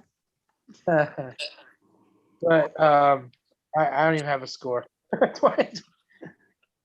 I'm actually get smoked actually, but I can't pick TB12. I never will. Can't do it. Stephen, Kevin, I'm gonna beat both of y'all. Give me Tampa Bay 31-6. Ooh. 31-6. I'm gonna go with Cam Newton. I think he You think he can for once in his life. Yeah. Once Maybe in his life. Sir Purr in the game, and Sir Purr will do something. Next, we got. Let me see again. Oh, yep. Bears and Seattle. Chicago going to Seattle. I am going to pick Chicago in this one. I'm going to go 17-13. I'm actually going to go opposite, Steven. I'm going to go Seattle, but I'm going to go 23-20. Yeah. All right, Kev. And Kevin, I'm going to one-up you here. I'm going Seattle 24-20. Yeah, I got Seattle winning this too. Russell Wilson, is great. I don't think you should really bet against him too much.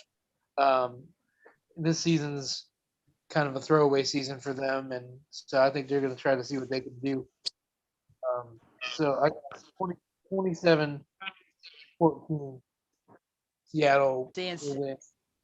Especially since this might be the last season we see Russell Wilson in a Seattle uniform. Mm-hmm. It Very well could be the last season we see him in Seattle. He doesn't have to audition. You know, he doesn't have to audition for anyone. He's Russell Wilson, but you're right. This will be his last couple games, I think, in Seattle. You know what? Psych. Sorry, Chicago. Sorry, Chicago. I'm gonna go Seattle. Change my mind. I'm gonna go 26-20. Nice. Yeah, Hey, and that's speaking of Seattle, hey, I just thought of this. The game Monday night, I did hear a funny clip on TikTok where Chicago had challenged something, and one of the fans, you can hear the mic pick it up talking about, after farther review, you suck, Matt Nagy. Oh, that was a good job. I about died. Oh my God! Yes, You suck, Matt Nagy. that is hilarious.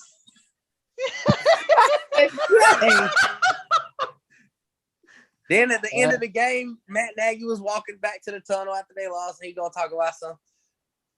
Fuck you, Nagy. I'm like, oh, here we Oh go. God! I said, oh no. Oh God. Okay. Here. Next. Yeah, you think I was gonna pick Chicago? Yeah. No, sorry. Next, we Sorry, got. Ezra. Sorry, Sorry, Ezra. I had you fooled. Next, Ah. we have the Raiders and the Broncos. And I'm going to pick the Raiders in this one. I'm going to pick the Raiders kind of in an odd score. I'm going to go 29-26. Wow. Okay. I hear you. Yeah. Randy, you better thank me for this one, my friend. Give me the Raiders in this one. Give me the Raiders 31-20. You know what? Stephen, you're very generous to the Broncos, seeing as Teddy Bridgewater's already been ruled out this Sunday, and Jake Locker's he's That was lovely. and like I'm gonna say the Raiders 24-6. Oof. They can't score with him on the field. Nope. No. But they can try with their little trio of running backs that they got. They can try. Yeah. Randy? I got the Raiders beating the Donkeys. Jackass. Yeah. Yeah, I hear you, Randy. Never gets.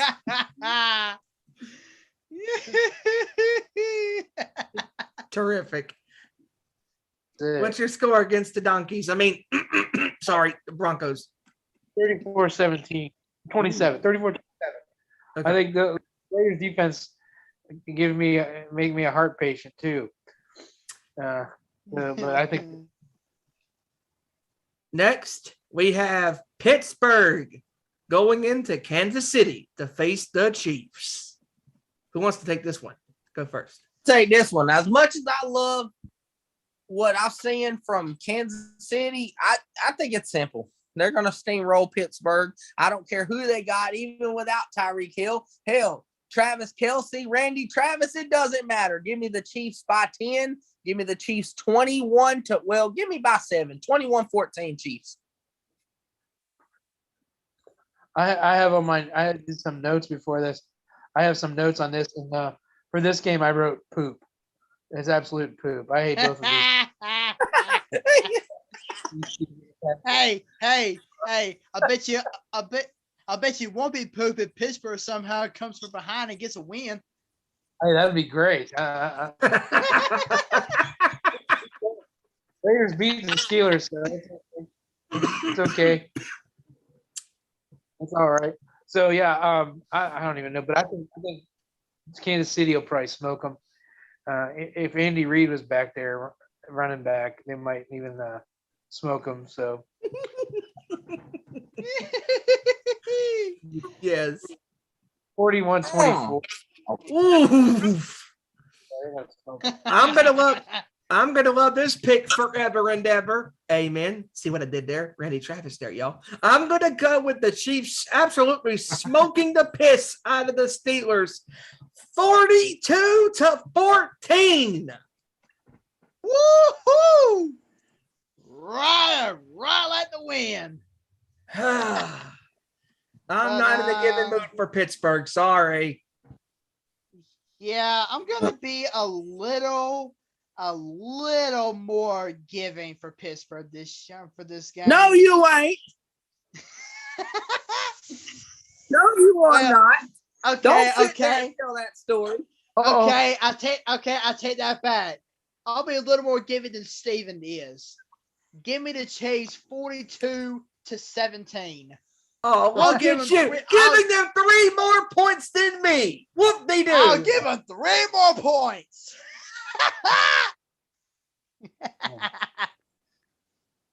Guys, here is a game that I know one particular fan has circled on his calendar. Sunday Night Football.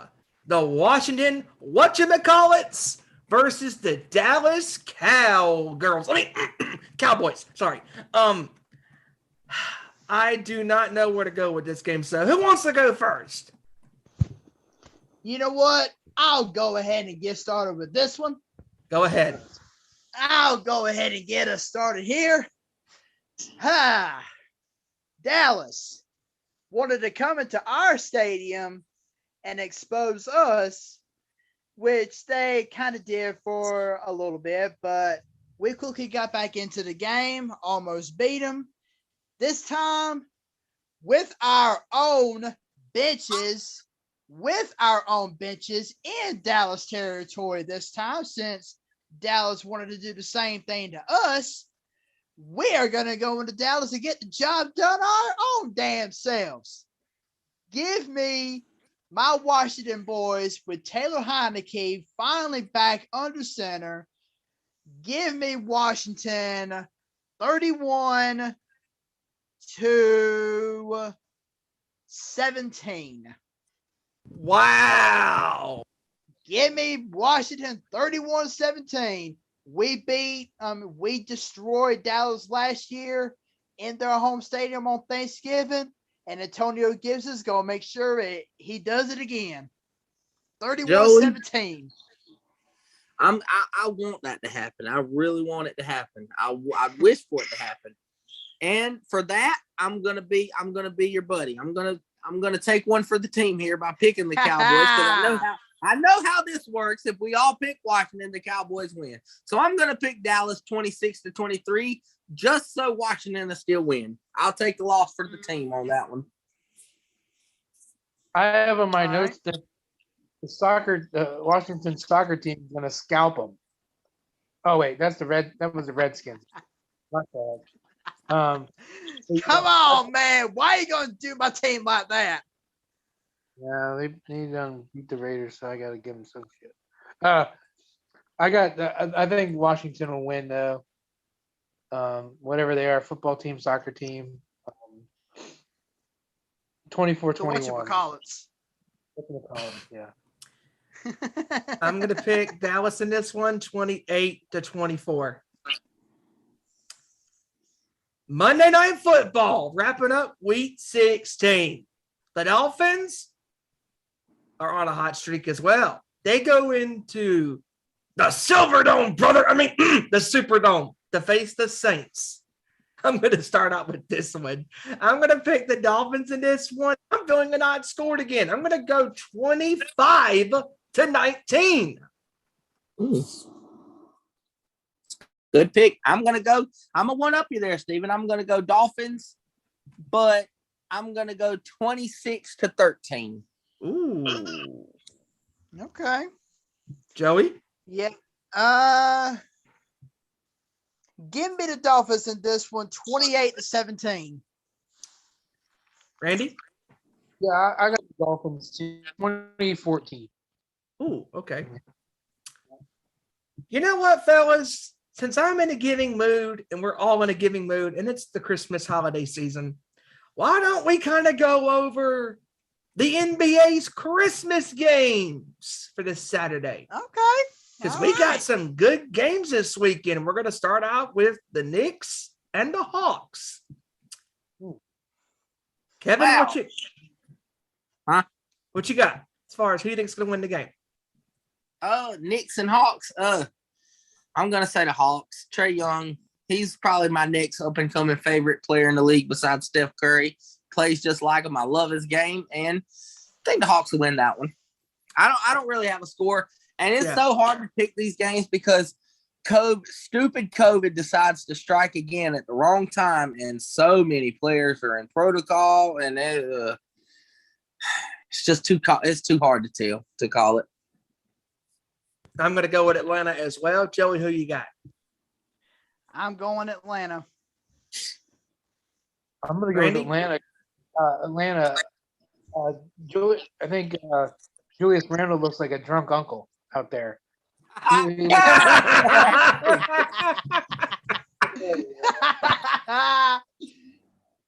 2:30 Eastern time, we have the Celtics and the Bucks. I'm going to go with Milwaukee in this one, in a close one. I think Milwaukee's going to pull it out. Well, it depends, Stephen. Right now, Giannis is still in health and safety protocols, so I don't know if Giannis plays. If he doesn't play, I'm going to go with the Celtics. If Giannis plays, I'm going to go with the Bucks by 15 or more. So, if Giannis don't play, I'm still going to go to the Bucks, but I'm going to say it's going to be a down to the wire. Yeah, I'm still going with the Bucks, and even if he plays, he doesn't play in a close one. So, yeah, I mean, Milwaukee has too much talent. They may be without Giannis on Christmas Day, but if they are, then I'm still going to go Milwaukee either way because they just had too much talent on both sides of the ball.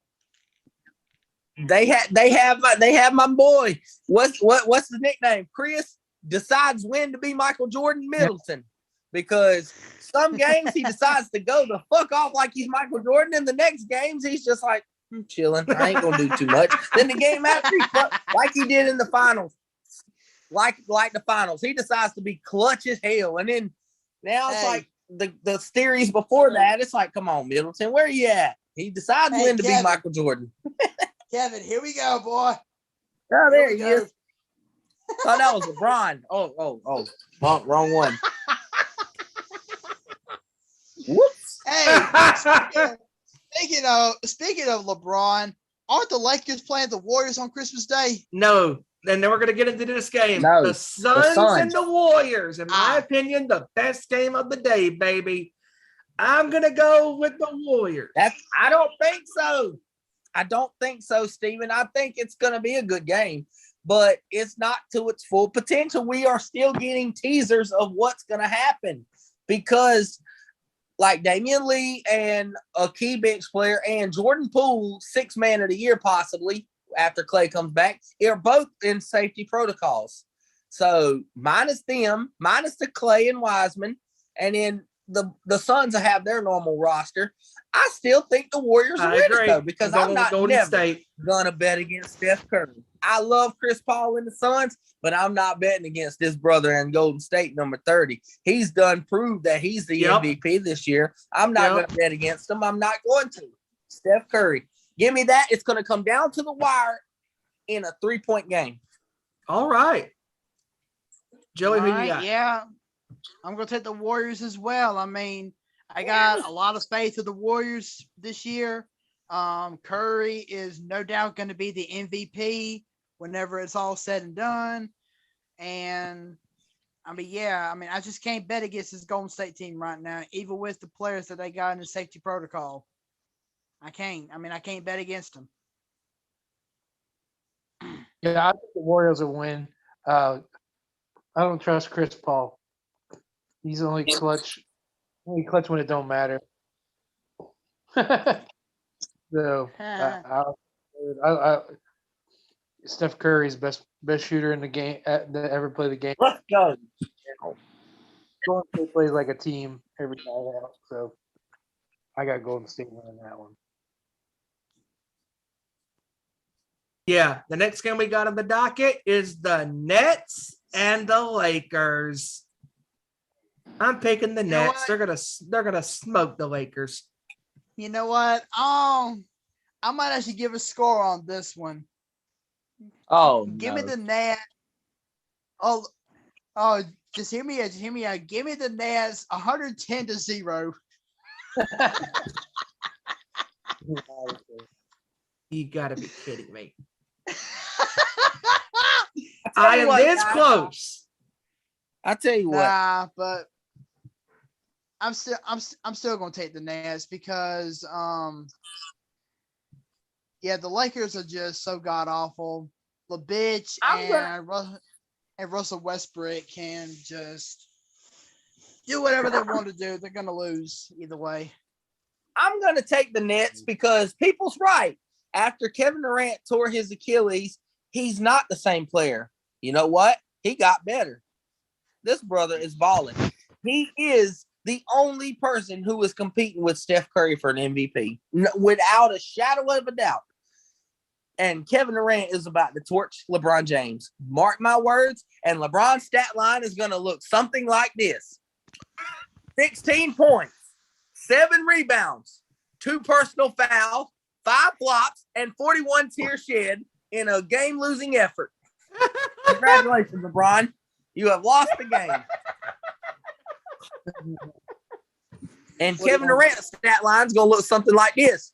42 points, 20 free throw attempts, and he's going to buy a tampon for LeBron James for a Christmas present. Hey, Kevin, why you gotta have LeBron stop at 41 tears shed? By the end of this game, he might have over 100 tears shed. Well, he can't break Wilt Chamberlain's points record. So he's got it. Hey, but he can't with tears shed, probably. Oh, yeah.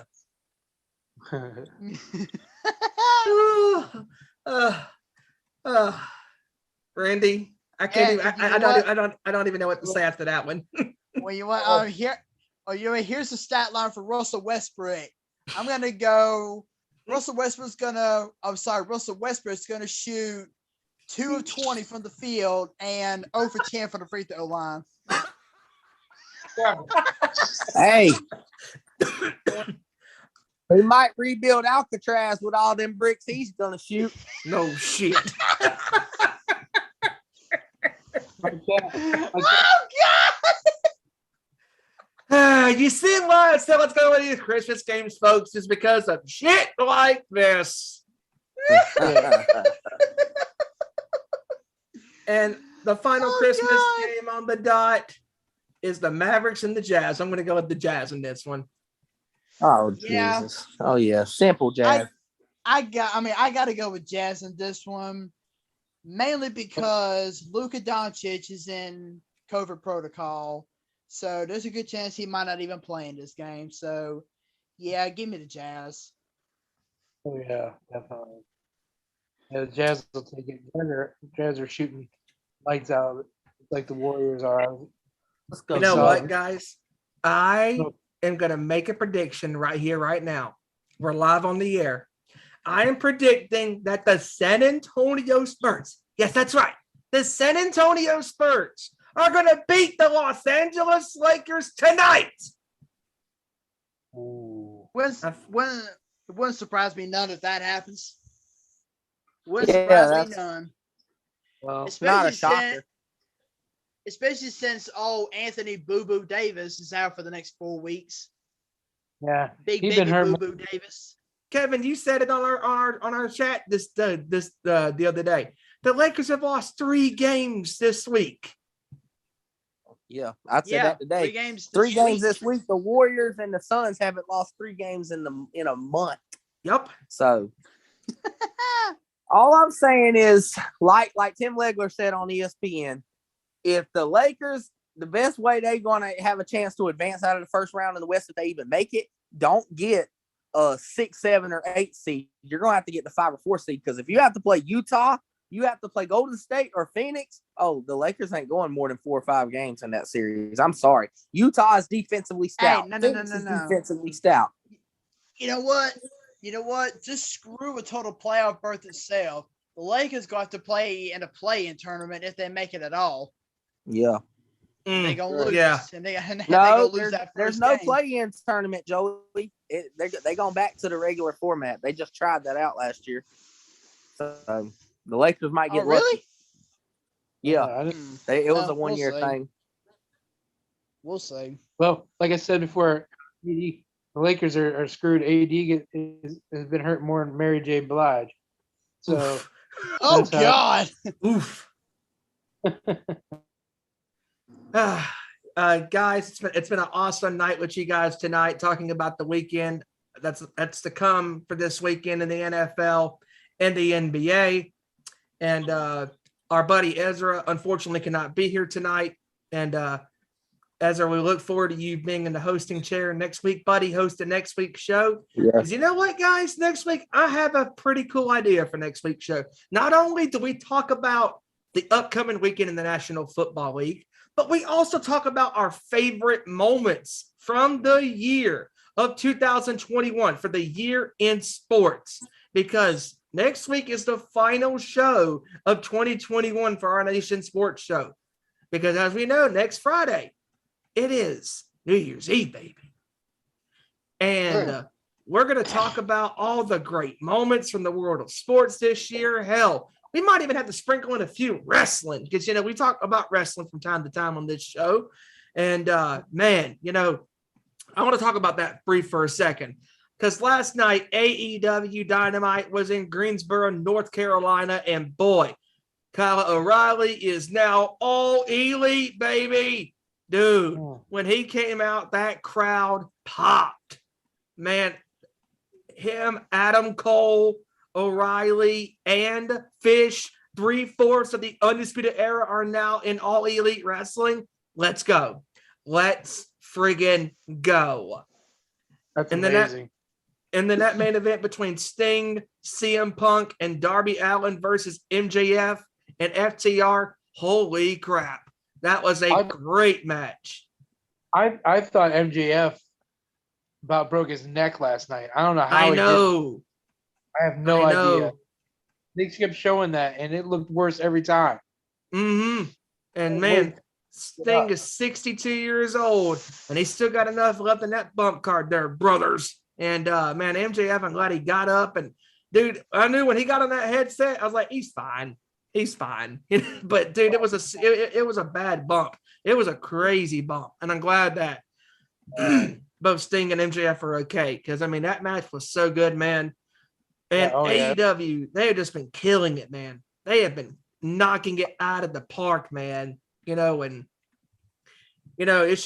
been a great year for wrestling this year, and a great year for sports. And we're gonna look forward next week talking about that on our final episode of 2021 for our Nation Sports Show. And like we said, Ezra, we wish you were here with us tonight, brother. He's got some stuff going on tonight. And Ezra, we look forward to having you in the hosting chair, the lead host chair next week, buddy. And final thoughts as we come to the end of this show. Before we do that, I'll give the plugs. Once again, you can follow us on Twitter at ON_sports show. Facebook.com/Nation Sports Show. You can follow the Nation's Corner on Twitter at Nation's Corner, YouTube, Facebook, Instagram, YouTube. Yeah, I believe Instagram as well, but I know YouTube and Facebook for a fact, all at the Nation's Corner. And I know the guys over there are going to be doing some pre-recording talking about their favorite years and the moments in the world of wrestling from this year. And man, it's been an awesome rest of the year for this year. Fans are back in the arenas and the stadiums for wrestling, MMA, NBA, you name it. It's just overall, compared to last year's shit show of a year of 2020, 2021 has been a really good year, I'd say, overall in the world of sports and professional wrestling. So with that being said, I'll start with you. Randy, final thoughts on today's show? I think it was a great show today. Recapping last week and the stuff for this coming weekend. And I just want to say Merry Christmas to you guys. And thank like I always say, thanks for letting me be a part of this. And hopefully next week I'll make sure my stuff's not muted every time. I'll do my best. I can't promise you though. I was a blonde once. So You got a good point. Uh-oh. Joey, But, Merry Christmas to you guys and enjoy your days, enjoy your families. Merry Christmas to you too, brother. Joey? Yeah, once again, it was another great show with you guys. I am thankful that you, Steven, asked me to be on the show because ever since I came on, this has been one of the things I look forward to every week. It's been an honor being here on this show. I cannot wait for future shows down the road, next year, the year after that, and so on and so forth. And I do want to wish you guys and all the sports fans out there a very, very Merry Christmas. I hope you guys have a great time with your families and everything. Yeah, I mean, I just can't say anymore. I mean, Yes. you guys are awesome. I look forward to this every single week. And again, I hope you guys have a very Merry Christmas. Same to you too, brother. Kevin? It's been a great show with you guys. Like always, every week, we do this every week and we have a great time doing it every week. And I want to wish you guys and everybody out there watching and everybody at home a very Merry Christmas. I hope every one of you enjoys the holidays with your family and friends. And I also want to give a quick score update real quick. 49ers 10, Tennessee Titans nothing second quarter. But with that being said, Nice. I hope you all have a Merry Christmas, and I enjoy you guys. I enjoy being on the show, talking sports, every sport. I enjoy it, and I hope y'all have a great holiday. Yes. And I just want to close out real quick before we end the show and just say I am so thankful and blessed to have all of you guys, you, Kevin, Joey, Randy, Ezra, all of us that are a part of this show that come on here every single week and talk about the world of sports and the NFL and the NBA, UFC, baseball, you name it. It's really awesome getting to do this every single week. And ever since I've taken over as the executive producer of this show, it's been an absolute amazing ride, and finding people, that know their craft and that love sports. And man, every time when Thursday arrives, I know for the next 2 hours plus, time is going to fly by. We're going to have fun, and we're going to have fun talking about what we love. Some of the things that we love in life, and that is sports. Because sports, like music, it brings people together. Wrestling, football, you name it. It brings people together. And Joey, Kevin, you and I have known each other for years and years. Same to you, Randy. All the conversations we've had about rock and roll and metal and sports and all that stuff. Kevin, you and I watching all those NBA finals together, with the Celtics and the Lakers, the Mavericks toppling the Heat in 2011, and all those great series we watch, and talking about sports in the cafeteria. Who would have thunk it that I would be with a group of guys that enjoy, getting on a camera and talking about sports and doing a show with you guys every single week. It is so easy because I know that each week we're going to bring it and do our best and that's doing this show. So once again, you can follow our Nation Sports Show on Twitter at @ON_sports show, Facebook.com/Nation Sports Show. Follow the Nation's Corner on Twitter at Nation's Corner, Facebook and YouTube, all at the Nation's Corner. Subscribe to the Nation's Corner because we are bringing content covering the world of professional wrestling. Love doing that. And also us guys, we are getting so close to hitting 100 subscribers. Right now, last time I checked, we were at 85 subscribers. We need to hit that 100 plateau to get the custom URL. We are getting so close to reaching that milestone. So once again, Thank you guys for tuning in to another edition of our Nation Sports Show. So with that being said, for Kevin Rorie, Joseph Thornton, Randy Giron, I am your host for this week, Stephen Wyand. So take care, everybody. Hope you have a great holiday with your family and friends. Merry Christmas and a Happy New Year. Peace. See you next week, everybody.